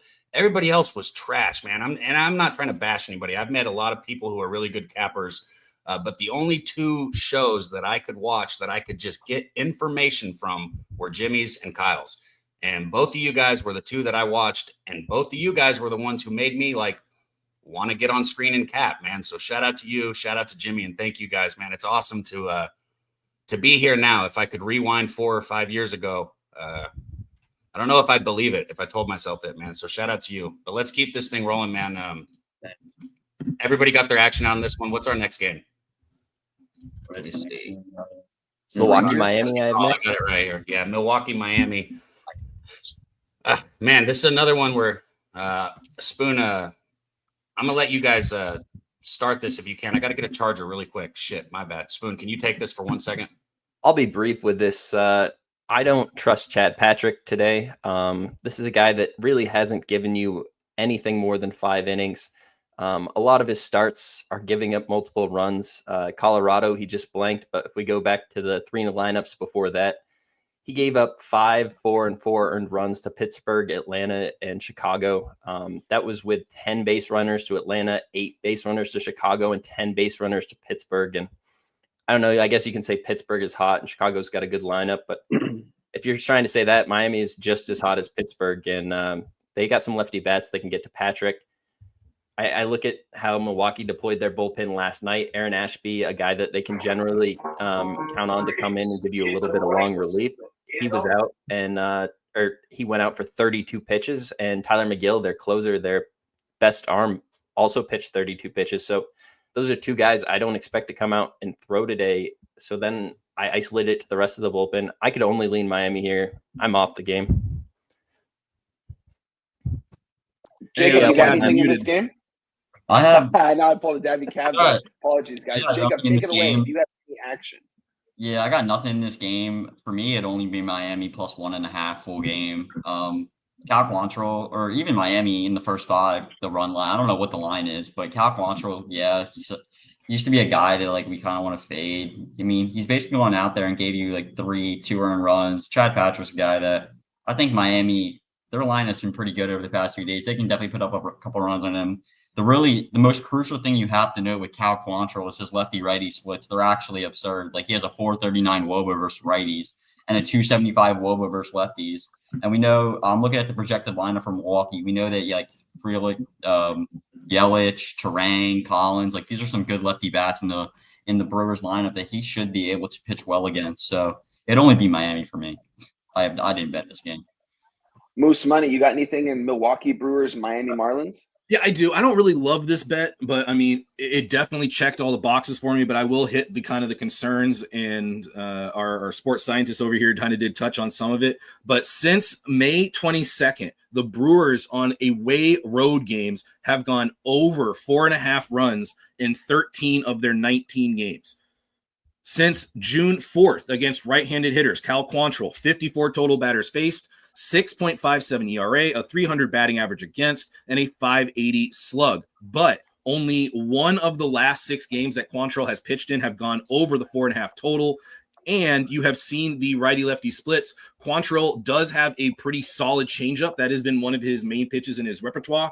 And the Brewers are somewhat inconsistent against that. Yelich is hitting it well, but Contreras does not hit the changeup as well. Terang does not hit the changeup as well. There is some concern for the team total here. But when you're looking at a trend of 13 of 19 have gone over 4.5, and the Brewers have a pretty crazy home road split with their average. I mean, they are 40 points higher on the road. They are 20 points higher in slug, and they are almost 80 points higher in OPS on the road, which is weird because you would think that they would be somewhat just as good at home because the Milwaukee's not exactly the worst hitters ballpark in the world, but they do have some weird home road splits right now. I'm going to go with the trend of 13 of the last 19 have gone over 4.5. So give me the Brewers team total over 4.5. Brewers team total over 4.5. What juice did you get on that, Moose? Last night I got it at, let me check my bet here. I can see a minus 115. Yeah, I got a minus 115. So, I mean, no movement on it. Don't love that. I would like to have some kind of tell on where it's going. But the line movement has gone down, I believe, if I checked last night. But still, I mean, I don't trust Patrick. I would be on the Brewers here, but the price is not right. Quantrill has been an inconsistent guy. He does give up the fly ball. Milwaukee does have a hard hit rate and a good high average on their fly ball percentages. So I couldn't ignore all the check boxes to just kind of get concerned about some things that I couldn't wrap my brain around. So I stuck with what I know. Okay. Yeah, I initially looking at this game, guys, you guys know me. I've kind of been on this Marlins train the last week or so. Wasn't on them yesterday. I was on the under in that spot, and it was a bad spot. Sandy got lit up. It'll be the last time. But we do have a guest backstage that has a play in this game. Apologies, we did not see you in there. Let me scroll down here. He is driving, so we're gonna get you in and out real quick, Robert. Share your play, and then we appreciate it. So without further ado, bring on Robert Cherry. What's up, Robert? 2 for 2 giving out driving picks. The last time I saw you on screen, you were driving too. Guys, come on, man. Gotta give you the plays that pays and pepper pop parlays. You know how we do. Let's go, Robert. Let's go. Give us The Marlins first five in the spot. I wish we could get a little more juice on it. I trust Cal Quantrill in this spot. He hasn't been the best pitcher as of lately, past season and a half, but I believe he could hold up against these Brewers bats. Because the Brewers, they're one of the top teams in baseball, but they lack consistency, like the Phillies, how they've dropped off over the last 30 days. So I believe the Marlins' first five in this spot is where the value lies. And another good play I got the Yankees money line, Aaron Judge to hit a home run, and also Carlos Rodon 7+ Ks. Okay, what was the number you got on that? That's probably a nice little juicy one, huh? Yeah, it was the same game parlay. I got it for like plus. I think it was like plus 900, 930. The big score. Yeah. Let's go, Robert. Shout out to you, Robert Cherry. I'll be rooting Appreciate for you that. sharing your action, my guy. I'm kind of was leaning on the Marlins side with you. It's tough to put anything on Cal Quantrill though, especially against the Brewers. I hear my guy Moose is on the over. You're on the first five here in the Marlins. It's going to ultimately keep me off this game, guys. I don't have a play in this one. Spoon, you don't have a play in this one either, correct? No, I just mentioned that the 2 arms that I want to see there for Milwaukee, McGill will not be available after throwing 32, and Aaron Ashby, the guy that comes in if Chad Patrick's not having a good game. He's their general long reliever. He's a guy that used to be a starter, so I don't think he's going to be available to throw as well, and I think that's a huge wrench into things. I like Miami here, but it's not a spot I'm on. I think Kyle has an actual bet on Miami here. Let's see. Did he put that in the chat? Let's see. Oh, okay. He's on the Marlins also at plus 120. I mean, hey, I get it. It opened at plus 120. The Marlins are Kyle's Brandon Marsh. Like, let's be honest here. Like, he might not be able to admit it like I can about Brandon Marsh, but he loves the Marlins just like I love Brandon Marsh, and it's rightfully so because they've been making. Man, if you've been betting the Marlins lately, like, I mean, they're goated. Like, what else can I say? That young team, man, they've got a lot of guys in that order. Once they learn how to win, that's what it seems like the Marlins are doing right now. They're learning how to win. They're not going to make a run this year by any means, but learn how to win at an early age, and these guys develop together. The rotation does have some question marks. They're going to have to build up that rotation for sure because Sandy is not going to be a number 1 or number 2, I think, anytime soon again. But they have the bats in that order. You got to like guys like Otto Lopez, too, playing shortstop. That guy's electric. He's been hitting the ball, especially with runners in scoring position. So, I know he's been making some cash. But let's move on to this next game. Robert, I appreciate you coming on and sharing your action, my guy. I think you're going to go 2-0 again here. Driving bets. We're going to have to make a new segment for that, I guess. Driving bets. That'd be awesome. I love to do that little segment because y'all always seem to catch me in my car. usually Jose be hosting, him and Daby Cab. They always catch me either outside on my porch or driving in my car. Hey, but yeah, also, I like Shohei Ohtani plus 175 with a ribby today. Okay. It is Ohtani's birthday. It's Ohtani's 31st birthday. Someone put in the chat I'm going to go to home run too. Why not? Yeah, I mean, especially them coming off of what they scored 1 run yesterday. I think it was the biggest blowout at Dodger Stadium in the history of Dodger Stadium, and it happened on the 4th of July. A sold out, expensive crowd. I do not feel bad for their fans either. So, but shout out to them. Let's move on to this next game. Robert Cherry, I appreciate you coming on, my guy, and sharing your action. We're going to continue on this card. If there's another play you see later on, hop backstage and I'll bring you in for sure. Where can the people find you, my guy? Do you have a Twitter? Yeah, you can find me at No Worry Sports Capping on Twitter. Okay. And you can find me under Rob Cherry on YouTube as well. Let's go, Robert. Appreciate you for sharing your action, my guy. Have a good rest of your day, all right? Leche. Let's go. Leche, those bookmakers. All right. Shout out to Robert Cherry for sharing his action, guys. If you're in the chat and you want to share your action, dude, you man. can. Yeah, I'm going to hop back off because I see my guy Sports Science Jacob backstage. I think he's got something to do in these next games too, but I'll be backstage. Around. Yeah, I like to keep it at 4 like my guy Wine Time. I don't think there should be more than 4 people on screen. So that's why I wanted to let Robert real quick too. Yeah, I got to grab a water. Yeah, no more than 4 usually. That's why we don't do that. It gets too crowded, too many thoughts. But we do like to hear y'all's thoughts, so that's why I love to pop off and on for guys like Robert Cherry. Any of y'all in the chat, man, we want to see you guys. We want to cap with you guys. So click that link. You know, Moose, me, Jacob, Wine Time. I don't know about Spoon, but a lot of us are in the same situation. We started doing this coming out of chats from people like Jimmy the Bag, Kyle, like a lot of these guys. So if you want to come on, give some action, you're always welcome on a Saturday. People everywhere, in your house, in your car, shit. I don't know where someone else. Don't give a shit, bro. Pull up your phone and give us some winners. Exactly. Come on, bro. Just win. That's all we want. Just win your bet, bro. You can give it however you want, right? But let's keep this train rolling, man. On to the next game. Shout out to the 170 people that are rocking with us on YouTube right now. It says over 425 between X and YouTube. If you are on X, man, we appreciate you. Maybe go over to Pub Sports Radio on YouTube and hit that sub button and join us over there. But here we go. Finally, a big one that a lot of people probably have been waiting to hear about, talk about. You just heard our guy Robert Cherry drop you a bomb with the parlay on it. Carlos Rondon and the Yankees taking on Frankie Montas and the Mets here. This is a bit of an interesting line. I think this should probably be at like minus 170 if I'm being 100% honest. Maybe even 175. This shit stinks, man. This shit stinks so bad. I would only bet props in this game. I do bet sides and totals. I know you don't see it from me as much lately, but there's no fucking way I would do it in this game. So I want to hear what you guys think on it. Moose, what you got? It does feel like the line makers are setting a trap for Yankee bets, or they think they are, because Montas came out and said, I know why I sucked in my last game. I was tipping pitches. And you go, oh, all right. That's great. Okay, yeah, the game before you seemed to pitch pretty well. But what happened to the minors? Because you got your tits lit every single game. So you're going to tell me that you weren't tipping pitches in the minors and were getting hit around. But when you came up, you were tipping your pitches. And this is why you're getting hit around.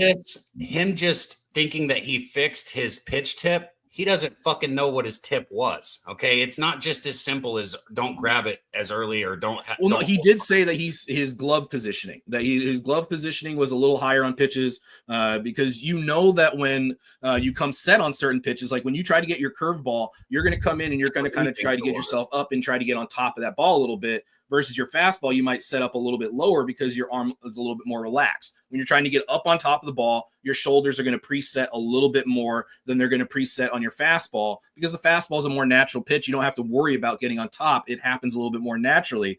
And if Montas is saying like, oh, that's what I was doing, fastball, breaking ball, fastball, like, okay, that's fine. But that doesn't explain some of the weak appearances you had in the minors. You can say, oh, I was rehabbing. I wasn't really working on things.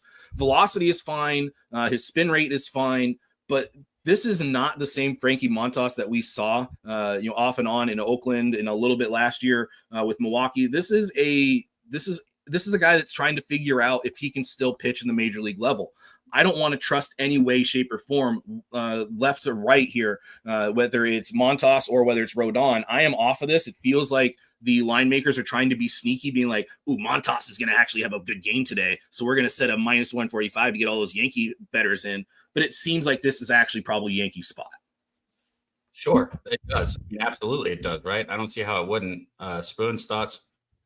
I can only be on the Mets here. I hear everything you're saying about Montas. One thing, when he plays in Syracuse, he's not playing in a pitcher-friendly park like he is here in Citi Field. I feel like you saw it in his first start. He looks really comfortable in this park. A guy that's always pitched in pitcher parks in the major leagues out there on the West Coast. I think this is just a bait price on the Yankees, but at the same time, who wants to bet the Yankees? I think everybody in this space is really kind of fed up with them. The only way I could get on a Yankees would be a team total if I didn't believe in Montas. And I think he can pitch well here at Citi Field. It's just, will they be able to get to Rodon enough? And I have some question marks about how this works out. I think the New York Mets bullpen is in a good situation to handle this game. And I think the Yankees bullpen is really kind of trash recently. Everybody coming in. Luke Weaver's the one guy we've been able to rely on. And he came out and pitched on the third day in 4 nights for him. And he blew it. So I don't think this is a spot, especially with Weaver not being available for the Yankees, that I could even come close to getting there with them. It's only just a Mets lean for me, and I'm off. I can go through really quick on your Mets hitters. Alonso 1 for 8, Lindor 10 for 38. I mean, Lindor, if you're looking at props, is probably your best bet. Nobody else really has good numbers. I guess Nimmo has 375, but he's only got 6 at bats against him, so he's 2 for 6. Soto is 0 for 2. Really, I mean, as a team, 253 average for 75 plate appearances against him.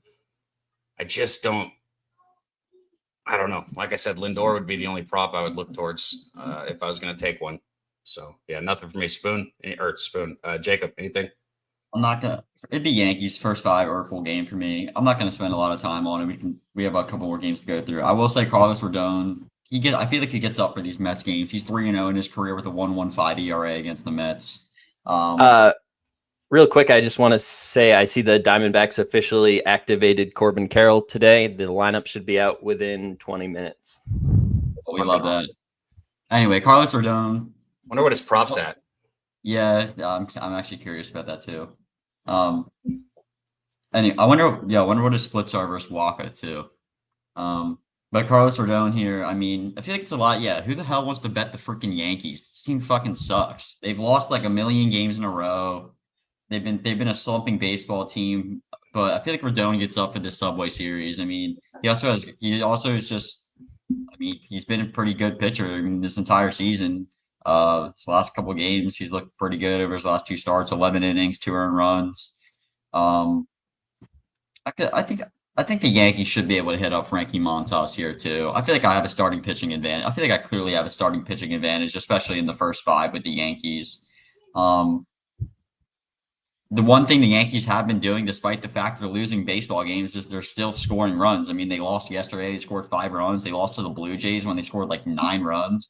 So I think the Yankees are the play here. I kind of like you said, Daby. I think it's almost like you think they should be minus 170, and the books are trying to get Yankees money. So. I don't like this game, man. It stinks, in my opinion. Yeah, it's just, I think it's the one. I always say it's a sus line.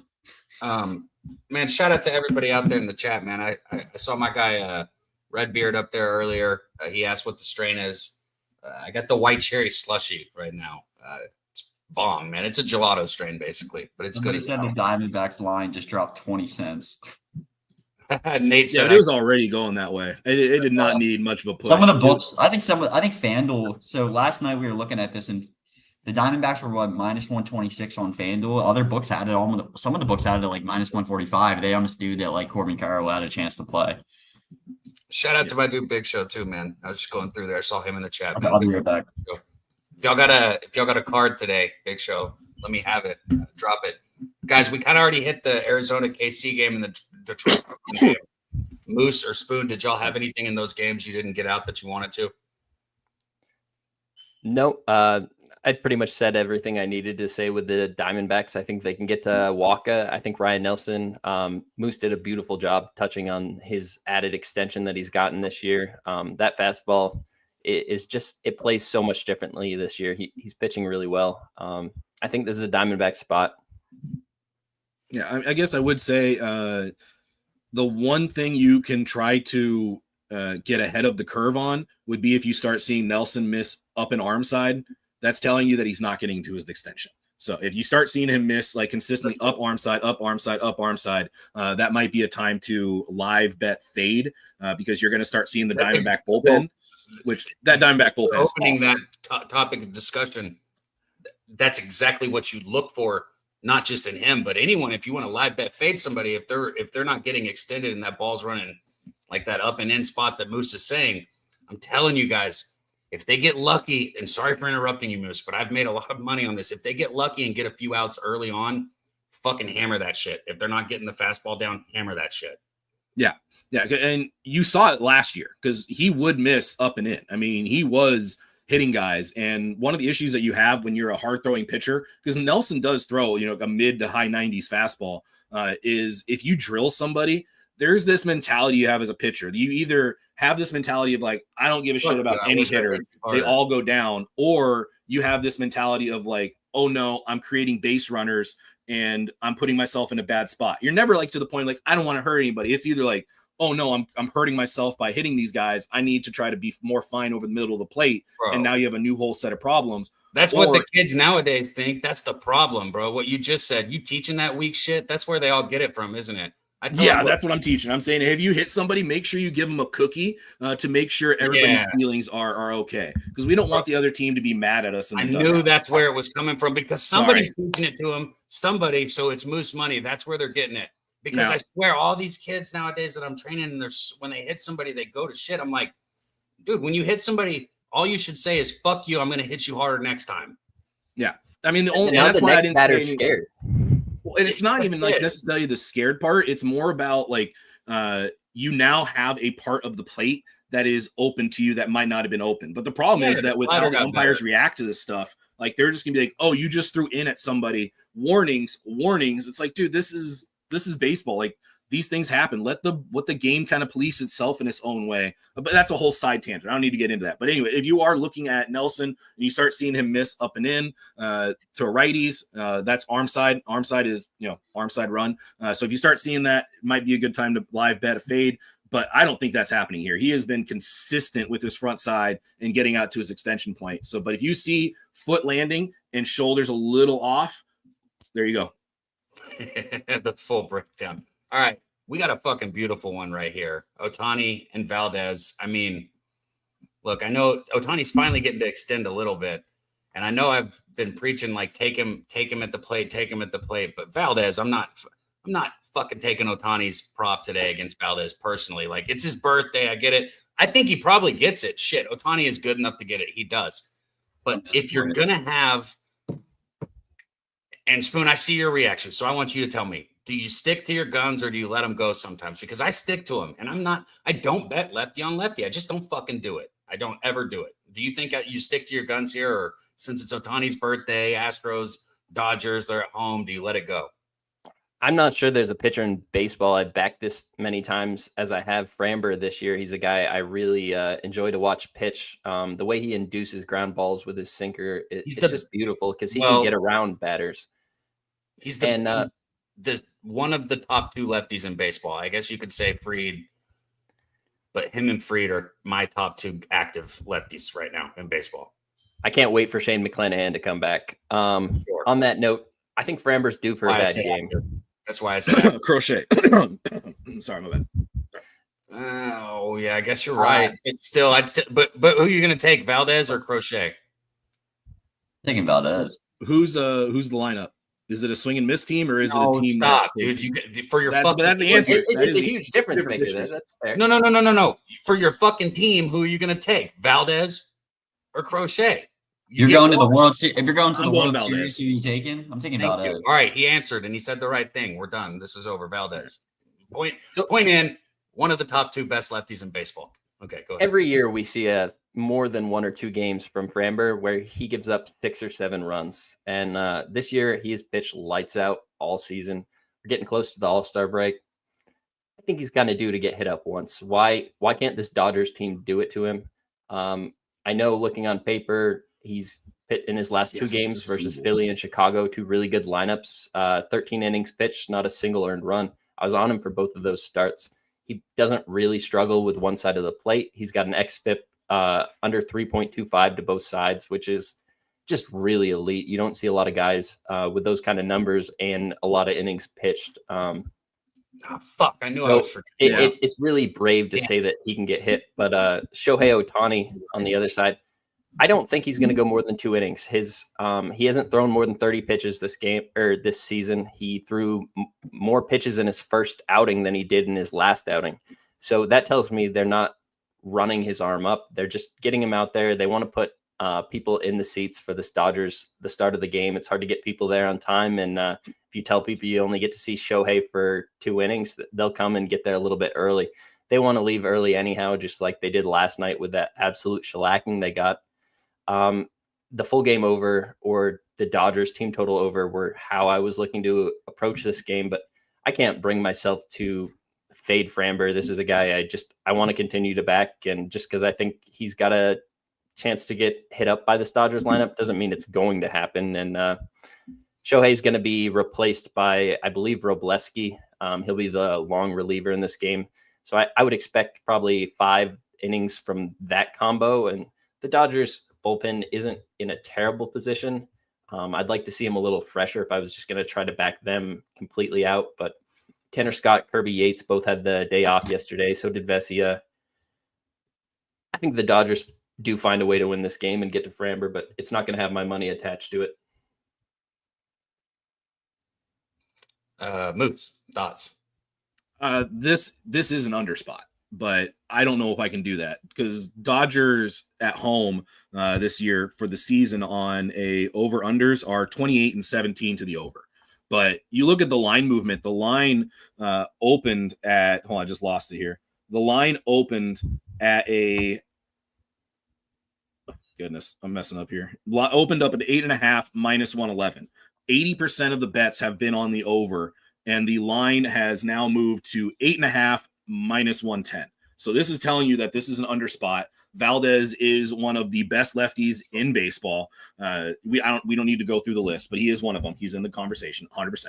And I don't know if I can trust the little Ohtani and whoever combo right now. Those games have actually gone over. Each one of the games that Ohtani has pitched in have gone over.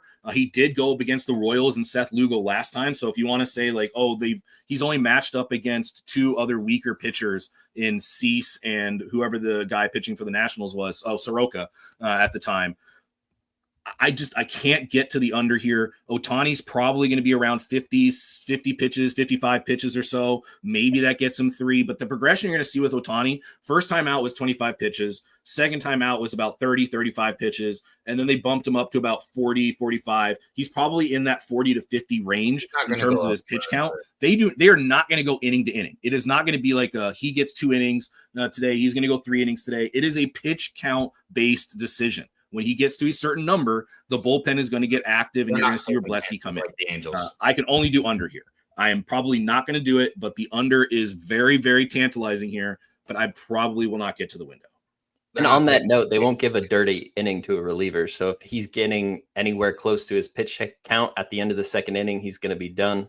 They won't try to push that because they don't want to bring somebody in midway after Ohtani just walked a guy because he's feeling a little uncomfortable kind of thing. They're going to be very cautious with the way they approach all these Ohtani starts. I tell you what, too, just a betting thing really quick with Valdez or DeGrom, like certain pitchers, even if you have to go with the 1.5, it's too late now. But at the beginning of the season, if you take certain pitchers that you think are going to profit more in the first 5 than not, and you just blindly bet certain people, I had very, very successful seasons in the past doing that. Valdez is one of those guys this year that I told myself I should have, and I didn't. But had I been on it, I would still take it right here, especially at plus money. Look, when you've got somebody like Valdez on the mound, I don't fucking care if it's the Dodgers. He can go out there and shut them down. Like, he might not, but he can. I'm telling you that he can. When you've got a pitcher like Valdez at plus money, it's hard to convince me to bet the other side personally, but that's just me. So, yeah, I digress. Jacob, you got anything on it? I put a small play on the Dodgers team total over 3.5. I thought Valdez, I feel like 3.5 for a Dodgers lineup. They got absolutely blanked last night. Yeah, they got blanked yesterday at home. You really don't think that these Dodger bats are going to want to turn around. They know they're facing Framber Valdez. I Got know. a lot of juice though. No. Yeah, it was minus 150 for. I put a small play on a 3.5. But like Valdez on the road is not. Valdez is like kind of spoon said. He's like my favorite pitcher to back. I mean, I see this guy at home. I'm basically taking Houston that day. Similar with guys like Christopher Sanchez at home. I'm going to blindly bet them. But on the road this year, Valdez, he's got a 3.78 ERA over his last 8 road starts. So he's clearly not the same pitcher he is, where he really takes advantage of the ballpark that he pitches in at home. You see all the sweat dripping down him. Like it's really, he's a guy that's a home pitcher. I think the Dodgers could do a little bit of damage on him in the bullpen here, but I don't think it's a great bet. It's definitely not one of my favorites of the day. I will say that there's a couple people, I've seen it all in a couple of the communities I'm in, but apparently Christian Walker owns the Dodgers. In his last 6 games versus the Dodgers, he's had 4, 6, 5, 11, 8, and 7 total bases. So wow. I know a lot of people hammering Christian Walker props today. You can take his over half a base at minus 155, and it's a guy averaging in like 4, 6, 5, 11, 8, 7 bases versus the Dodgers. I guess this guy just hates him. It's funny how sometimes you'll notice some of the players that just beat up on another team, certain teams like that. Speaking of players that beat up on certain people, right here, Rangers, Patrick Corbin. I know he's only 4-7, but he's actually been pitching really well this year. And the reason I transitioned right into this from what Jacob just said is because the Padres have outstanding numbers against Corbin. I need to pull it back up, but these Padres hitters notoriously have owned Corbin. Let me pull this up. Versus Padres. 7. He's pitched against them 19 times. Yeah. Wow. 7 and 12. How has he pitched against them so many times? That's crazy. I guess he was in the NL West when they were doing the divisional sting still. 19 times against one team is still a wild amount of times to pitch, but I guess, yeah. So a lot of these numbers you can dive into with a lot of these hitters. I love Xander Bogaerts today. He came out of the game in extra innings with a cramp. And I wanted to ask you about this, Moose, because it happened to him like a week ago. And I know you're very on top of this Padres team. Is he playing today? It's just a cramp, right? Like he's fine. But he did have the hamstring injury last year, if we remember that. Like at the end of the year in the playoffs, when he hit that home run, basically, kind of a la Kirk Gibson. I don't know. I don't know. He was so hot that you'd want him to get back out there just to kind of continue his streak. But he quickly went to that. I mean, I know a cramp, but I mean, I don't know. I would assume he's probably back in there. I didn't see that they had any reason to worry about him long term. But sometimes if it's a cramp and it's the regular season, you just give him a day. I mean, I would be surprised if he's in the lineup, but I wouldn't be shocked if he wasn't either. Okay, well, that didn't help me at all. No, okay, it doesn't. So I'll tell everybody All this because I'll pull up the numbers. I just had them. Where did I lose it? I got too many things open. Okay, yeah, Xander Bogaerts, he's only had 7 at-bats against Corbin before hits, and all of them were pretty recent. That's why I like it. So a 571 average. You go down the line, you got Tatis, who's had 9 at-bats against him, 5 hits. He's got a 556 average against Corbin. Even the lefty Cronenworth, even in the lefty-lefty matchup, Cronenworth has 9 at-bats. He's got 4 hits on him, so 444 average. Just a lot of these hitters are just destroying him. And then Machado, 27 at-bats, only 8 hits, but he's got a double, a home run, 6 RBIs, a 296 average. So I think Corbin gets hit today. I think he's done great for what he's done. I like the Padres. What I'm going to do is be on the Padres team total here. And if Xander Bogaerts is in the lineup, then I'm going to take his prop because it's at like plus 135, and I love it. I just need to know if he's playing or not. So, Spoon, what's your thoughts on this one? Sorry. I'm on Seager again. It's just one of those things. I got to stick with my people. I did take Seager over 1.5 plus 110. I bet him yesterday. He did not cash. I'm not just going to bet somebody once on a prop. I've fucking preached that, and I live what I preach. So, righty lefty here. I'm back on Seager again today, over 1.5 plus 110. Now, my bad, Spoons. Go ahead. Yeah, so This is a Texas lineup that just got Evan Carter back from the bereavement list. Wyatt Langford, I'm checking official transactions, has not been activated at this moment, but I expect Wyatt Langford to play. While I was down there checking minor league stats, I was looking at Langford, and he was in the same situation. They wanted to get him back in a couple of games down there in the minors. He went 1 for 3 with a jack on the 3rd of July.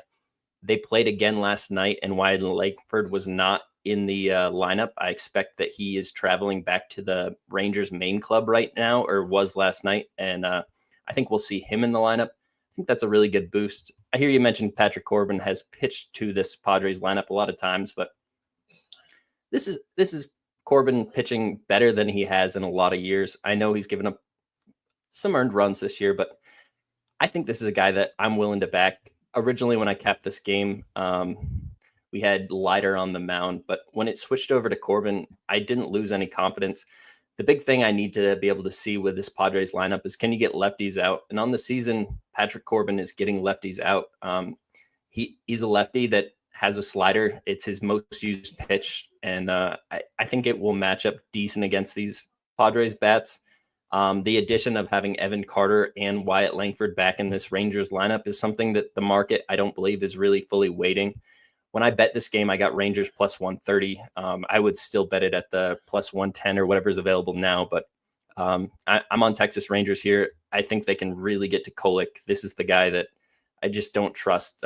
He's got a 1.72 whip versus lefties on the season. That's a really bad number. There's going to be lefties in this lineup.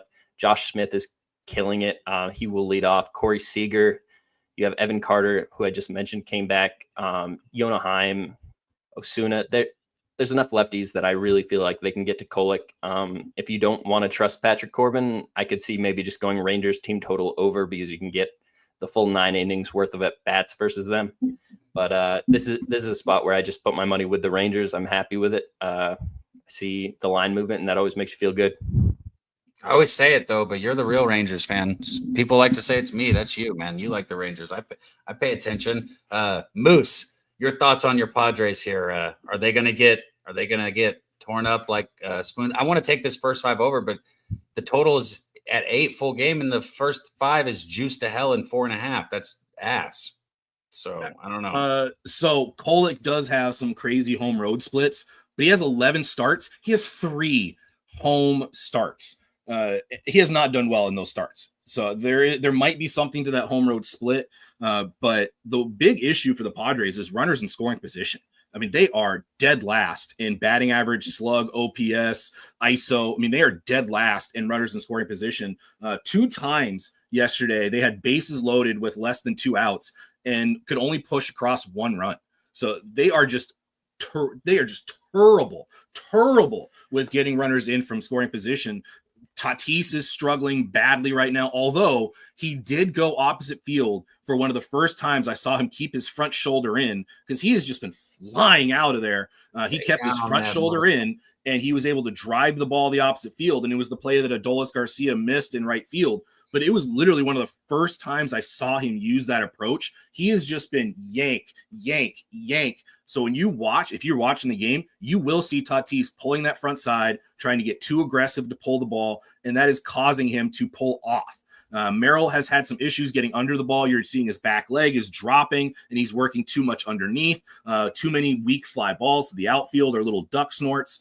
I'm not all that stoked on this Padres offense. They have been pretty decent against left-handed pitching, but they have struggled against the guys that kind of pinpoint down and away. And that is kind of what Corbin's deal is. I don't really trust one way or the other. I think the Rangers is the side I'd rather be on. I couldn't do it. But to explain the line movement, to go from Jack Leiter to Patrick Corbin is a downgrade. I mean, I know Corbin's having a great season, but Leiter is y'all better exceptionally be careful. better talent. Corbin's about to get shit on today. I'm just saying. Yeah. I'm letting y'all know. Y'all, even you, I know you're the Padres fan, and I know he's the Rangers fan. I know you guys know best, but I'm just trying to tell y'all. I mean, I wouldn't be surprised if Corbin did give up some runs, but the Padres are going to have to hit with runners in scoring position, and that is that has been a bugaboo for a couple weeks now. If you go back and look at the runners in scoring position numbers, I could only be on the Rangers here. I do think that there are going to be some runs today. It is nice, hot, and humid today. The weather is kind of picking up a little bit more in Southern California. Hate to tell you all this, but it has been an average about 70 degrees out here, 70, 71, 72 degrees out here. So it does pick up a little bit today. It is going to be about 78, 79, 80, some nice humidity. The ball should carry a little bit more, but I can't trust runs. I can't trust the Padres here. The Rangers did bring in Brett Boone as a hitting coach, and their numbers offensively have gotten better. That's the only side I could be on here today. Simeon's hitting the ball finally back up at the 4-hole instead of the 9-hole. His turnaround has been one of the coolest things in baseball to watch. He was struggling. He was so close to going to assignment only on pitchers that he had good numbers against. They were that close to doing it. I think he was fucking like maybe a game away. Garcia is finally starting to hit the ball a little bit. Seager's numbers are turning around, which again, I'm on Seager again today. So I get it. Josh Smith has been good all year. Wyatt Langford coming back in. I can't hear it. When I say Patrick, that's why I think the over, right? If we're really sitting at this over. But Jacob, thoughts on this one? And we only got a few games left, man. Shout out to everybody that's still rocking with us. We've had a great turnout today. We appreciate you guys. Hit the like button and share it if you can. Let's finish. Carroll's leading off for the Arizona Diamondbacks today, by the way. Huh? Yeah, this is lit. Yeah, his number though, -130, -135 for total bases, and it's like first game back. So They gave him minus odds at that much. Damn. Yeah, you think he would get like a good buy low price on first game back from injury? Nope. But he's going to get the most at bats in the game hitting. Yeah, he's the leadoff batter. So, which is why I love Josh Smith's prop. I swear he doesn't get juiced, and I don't. He doesn't get. I talked to Spoon because you bet it kind of like a stock. You know what I mean? And I feel like Josh Smith is always like a -120, 1.5 hits, runs, RBIs, like fucking regardless of who's pitching. Better. Yeah, sometimes better. You're right. Let's see what it is, man. And his total basis is always it's probably a good bet today with the lefty, the Cole shit versus lefties. It's probably a decent bet today, considering that Seager's also really good. Versus probably will be good versus Kolek, and if so, if Smith's on, Seager can probably hit him in. I'm looking here too. And this is plus 153. You can get plus 153 on Smith, and I always love the lefty on righty matchup, and he's the leadoff. He's going to get a bunch of at bats. Shit, I might have to add Smith here. You can take his minus. You can take his hits, runs, RBIs at -118. That's wild, man. I might add Smith. That's what I said. It's like always -120. Like I feel like regardless of who the hell the game script is, I'm not gonna touch much more on this game. I initially capped this game as Jack Leiter, and I moved on the Rangers last night. I split my bet. I built a +1 and -114, and I took the money line at +130. Exactly what Moose and Spoon said. This Padres lineup versus lefties has just been awful. The last 14 days, last 30 days, granted they've seen a lot of really good left-handed pitchers. They are still the fourth worst or third worst lineup in baseball. They can't hit anybody in with runners in scoring position. I think it's the lineup construction. Like they alternate righties and lefties rather than like maybe stack a bunch of good lefty bats or stack a bunch of good righty bats against them. And initially I was worried when Corbin, obviously with the pitching change, I think Corbin could pitch well. Yeah, he's got a 282 WOBA versus lefties. So that's going to be Luis Ariz, Jackson Merrill. So I think he should be able to get half of their lineup. He should be able to pitch pretty well again. So I jumped on the Rangers yesterday. Hell yeah, man. So last two games here coming up. Let's see. And I think our guy backstage had action in this one. Let's go through it. Look, I'll let him hop on then. I'll let him hop on. Oh, okay. I was gonna let you guys take it, but that's cool. Appreciate you, Jacob. And good info on that one right there, man. But I'm not on this one, guys. I'm not going to get into it too deep. I actually have like an event that I have to get my daughter to, so I have to wrap this up. So I want to let you guys take it. Do you have action in this one, Moose? And Spoons, I want to hear you after, and then I'll get Gorky on to give his bet. I don't. Only thing to point out would be Logan Webb is a good archetype for this type of ballpark. He's a ground ball pitcher, gets weaker contact. So Luis Severino, dude, goddamn. Apparently you have to trade him because he doesn't want to abide by the contract he signed to play in this ballpark. So I don't trust Severino. I would want the Giants team total over. No. I'm not touching Giants team total over. So off of this game. The laugh that he had with the Giants team total over is the only reason I got close to betting the Oakland Athletics, Sacramento Athletics. But Severino has been dog shit at this home park. I think if I were going to place a bet, it would just be isolating the A's bats versus Logan Webb. This is a guy that's pitched amazing on the season. As you mentioned, his pitch mix plays pretty well in this park, but ground ball pitchers, when they get hit, it goes pretty far. And these Athletics bats have the ability to get around on anybody at this point in the season. And his first 5 total is very poor. He is 1-6 in his last first 5s. I can't bring myself to fade Logan Webb when I'm seeing Luis Severino on the other side. If you gave me the Athletics bats on the Giants, this would be a no-brainer, but it's not that way. And there's too much that doesn't correlate for me here. I'm not going to bring my money and put it on this bet. So it would be Athletics team total or nothing. Yeah. I mean, and I also want to, I've been talking about this with a couple buddies. I'll be quick on this, but how the Red Sox did Devers on this by sending him to the furthest possible place away from Boston, and then the Giants not necessarily giving him any kind of time to get acclimated. They put him in the worst possible position they could possibly put him just to try to prove a point. And I don't think that that's how the game should be played. That's it. That's my 2 cents on that. Gorky, I brought you on up, man, and I went in and took myself off. I know you got action in this one, Gorky, so let us hear it. First of all, I want to say, fuck player empowerment. These guys are getting paid how much? Luis Severino got how much money? Luis Severino is stealing that money from Major League Baseball. Fuck him. And the horse he rode in on. Fuck him. Absolutely. Now, Logan Webb better get some fucking run support, or else he should demand a trade fucking tomorrow. Agreed. Yeah, he gets $23 million to pitch for the Athletics team right now. Because these assholes are giving him like one run of support, and this guy's pitching Cy Young winner level baseball. This team doesn't deserve his greatness. Also, I flipped off the Angels and onto the Blue Jays.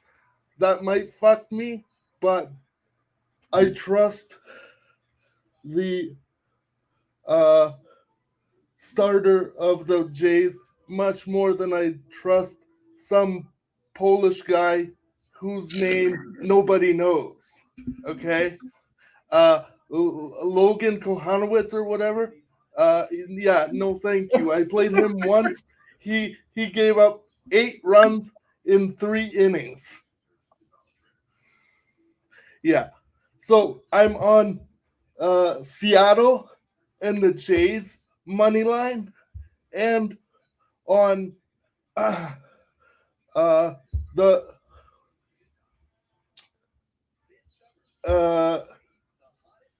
Detroit Tigers. Sorry, I had a brain fart. And this game right here on San Francisco. Nice. I had an absolute brain fart. Now let's go get that money. Hell yeah, Gorky, man. Fuck. That was good stuff, man. Let's get it, Gorky. We appreciate you hopping on with us every second, man. Hey, that Polish kielbasa eating motherfucker is gonna get shelled today, and when he does, we all get paid. We gotta get Gorky an intro and outro, man. Fuck this guy. Yeah, we honestly did. That's right. That's why I had a brain fart, and now I look like I had a seizure on screen, but I didn't, so it's all good. I just have CP. We love you, Gorky. Thanks so much. Let's fucking go. Let's fucking go, bro. Let's go, Gorky. Jay's play of the day right there. Shout out to our dude, man. And on to the last one here. Pittsburgh, Seattle. Mike Burrows taking on Luis Castillo. Castillo's, honestly, I'll be honest, I've always liked Castillo, even though he's had a down season. He's been one of the pitchers that I've really enjoyed watching the way he makes the baseball move. It's just it's a thing of beauty here.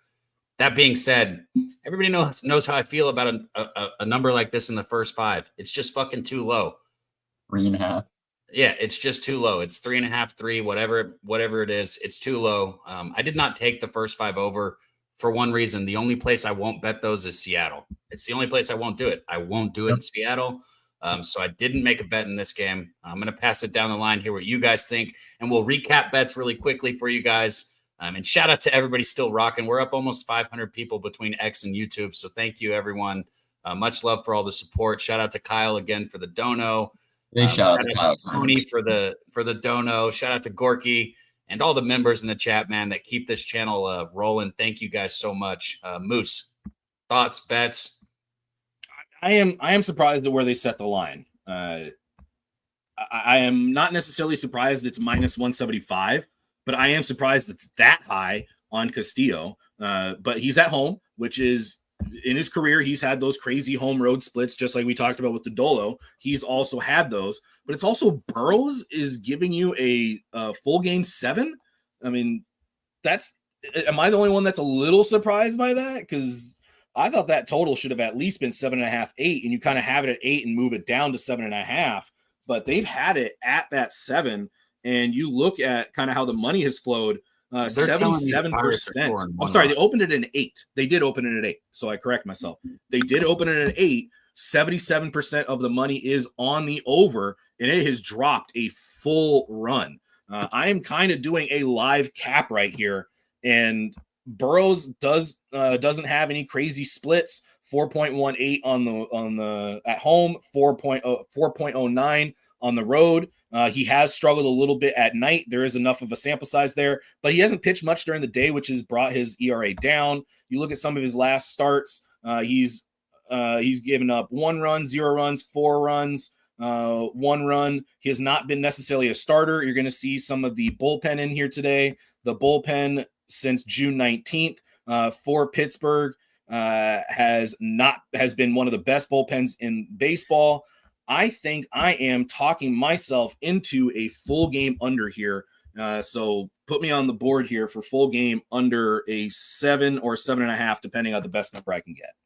I see a 130 on ESPN bet for the best under, and it's a 7.5 at this point. That was something I was looking at last night, was the under. I think Mike Burrows has pitched really well. He's not one of the top prospects in this Pirates organization, but they brought him up when they needed a starter, and he's kept them in every game he's pitched. 4 runs 3 times in his outings. Those are his worst games. Outside of that, he hasn't given up more than 2 runs in a single start. We're playing in one of the most pitcher-friendly parks in baseball. This is, I'm sure, why Cab doesn't want to play overs in T-Mobile Park.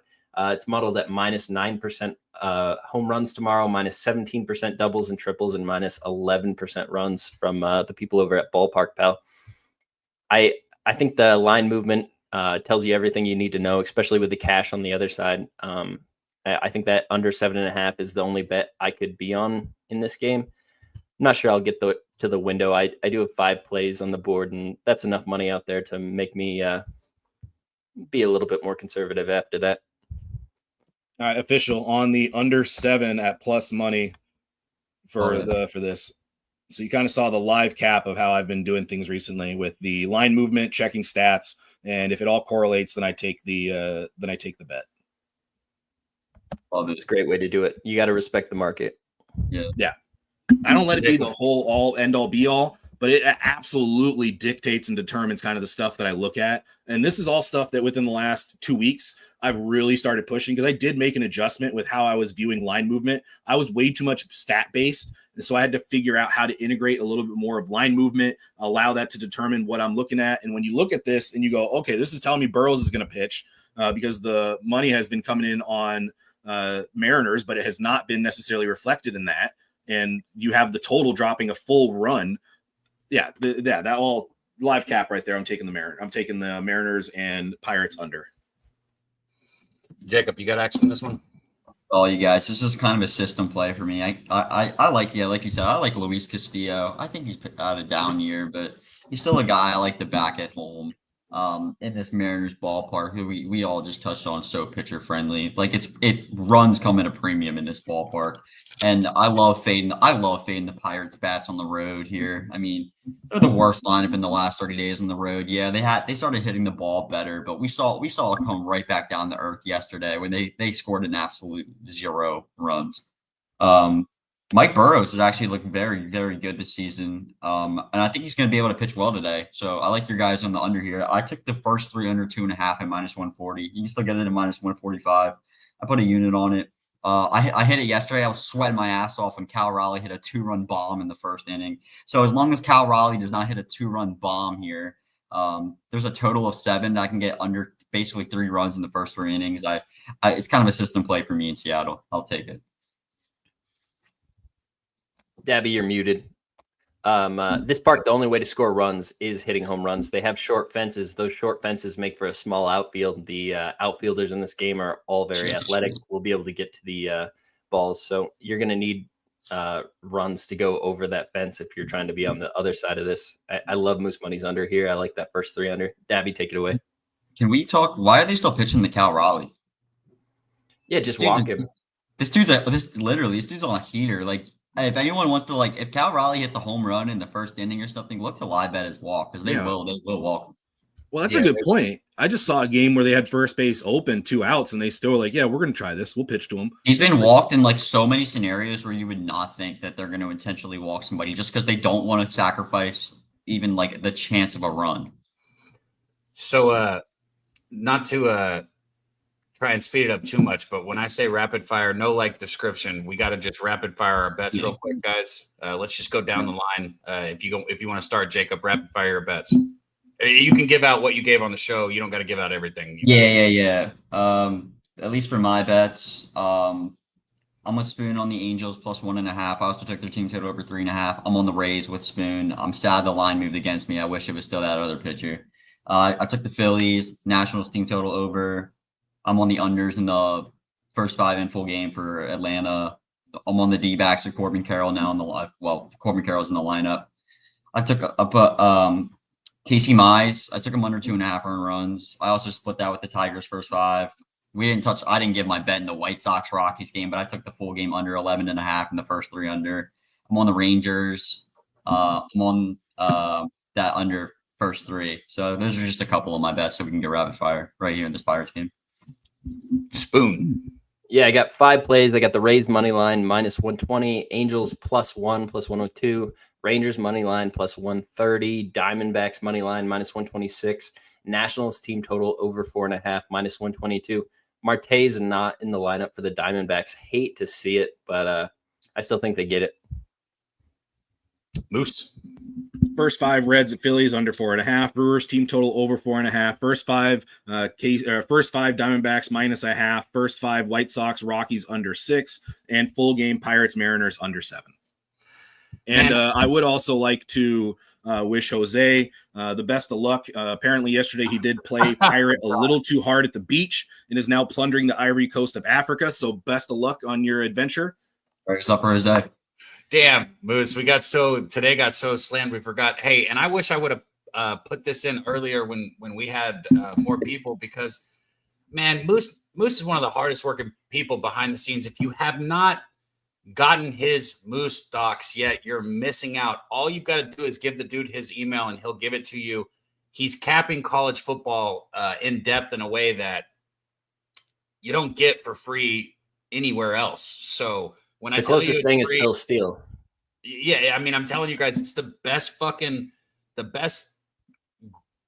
capper's knowledge that's just being given away anywhere. So get it. Give Moose your email, get his doc, and get started on college football because it's close. And if you're like me, holy shit, I cannot wait for college football. Baseball's cool, and it's what I've played my whole life. But like when it comes to betting, college football, college basketball are king. Those are what I actually like to make significant size wagers on. It's a little different for me than baseball. So I love doing this. I love talking baseball with you guys. Don't get me wrong. But that's when shit gets intense for me is during college football season. So subscribe to the Moose Doc. It's the best around, man. He's the best around. You guys in the chat are the best around. Real quick, I got Vlad. Hopefully he's fucking playing. Didn't know that he might not be playing. Plus 108 for Vlad. I did take the Padres team total over 3.5 at minus 140. That's the most you'll ever see me lay juice-wise. I do like the over 4.5 at plus money too, but I think 4 runs off Corbin is something I didn't ever expect to see. I know he's been pitching better. And then Seager over 1.5 at plus 110. If Xander Bogaerts is in, take his plus 135. I will be on it as well. I just want to see if he's in. Thank you guys for tuning in. Thank you guys on the screen. Spoon, you want to plug anything real quick? Just want to say Vladdy is confirmed in the lineup today for your bet there. Come check us out tomorrow. We're doing walk-off wagers. Me and my guy, Wine Time Sports. You saw him on screen here earlier. We'll probably get some guest appearances. Maybe sports scientist Jacob will pop in tomorrow. I think 2 cents might give out a play as well. We break down the whole card a lot like what we just did here today, and hit on everything we possibly can. It's been a great time doing it with Wine Time. This guy is just an absolute winner, up over 20 units on the MLB season still at this point. And I'm looking forward to tomorrow. I'll probably start peeking at the card as the games are going on today. Just good luck to everybody. Gamble responsibly as always. I'll be joining Kyle Kerms on the Sunday night show. So double duty for me tomorrow. I'm excited. Just love baseball. As you can tell, not a lot of people are up at midnight looking to see AAA lineups to see if Ketel Marte might be traveling. So, or Corbin Carroll. Or reading the Seattle papers to know that Brian Wu's not pitching the next day. The fucking knowledge. That's why, like today, we usually try and keep this at like an hour 15, and we're double that. We're 2:15 right now. But the knowledge that was given out between you guys, that's why I'm just like, you know what? I'm going to shut up and let y'all. I'll give y'all my bets. But man, you guys just beautiful, man. Moose, Jacob, Spoon, all the guests. Thank you guys. Jacob, you want to plug anything real quick before we close? Yeah, I just want to say it's why I love being surrounded by a bunch of like people like you guys, like Kyle, Pub Sports Radio, because it's a bunch of sharp people that I'm not going to know if Brian Wu's not pitching the next day and I can hop on a Royals plus 140. Like I got to give shout outs to people in this community. We're all trying to beat the books and help make money. And it's like being like it with the best part of this channel is like the free content we're giving out. Like we're all here just like a bunch of people, kind of like you said with Kyle. Like you watch Kyle and Jimmy, and it's like they're not out here telling you what to bet. They're just providing you with a bunch of insight to basically help you make the right educated decision. Like, look at us. So there's 4 of us up here today. All of us had different bets in every single game, a different way to cap it. And it's like you bring what the knowledge you come in with and put the bet that you want to put down. So you can find me on Sportside Jacob. That's my ex. Thanks for having me on the channel today. That was not something I expected, but I was happy to come on and cap the card. Hell yeah. I saw what Moose put in the chat. Shout out to our guy Jose. This is Say Hey Place. He will be back next Saturday, man. Much love to Jose. I couldn't agree more with what you said. It's a perfect way to exit. Shout out Gorky. Shout out Robert Jay's money lines play of the day, according to Gorky. Yeah, shout out Wine Time. Everybody that joined us today, man. Thank you. Everybody in the chat. We love you guys, man. We'll see you guys tomorrow. Walk-off wagers right here, Pub Sports Radio.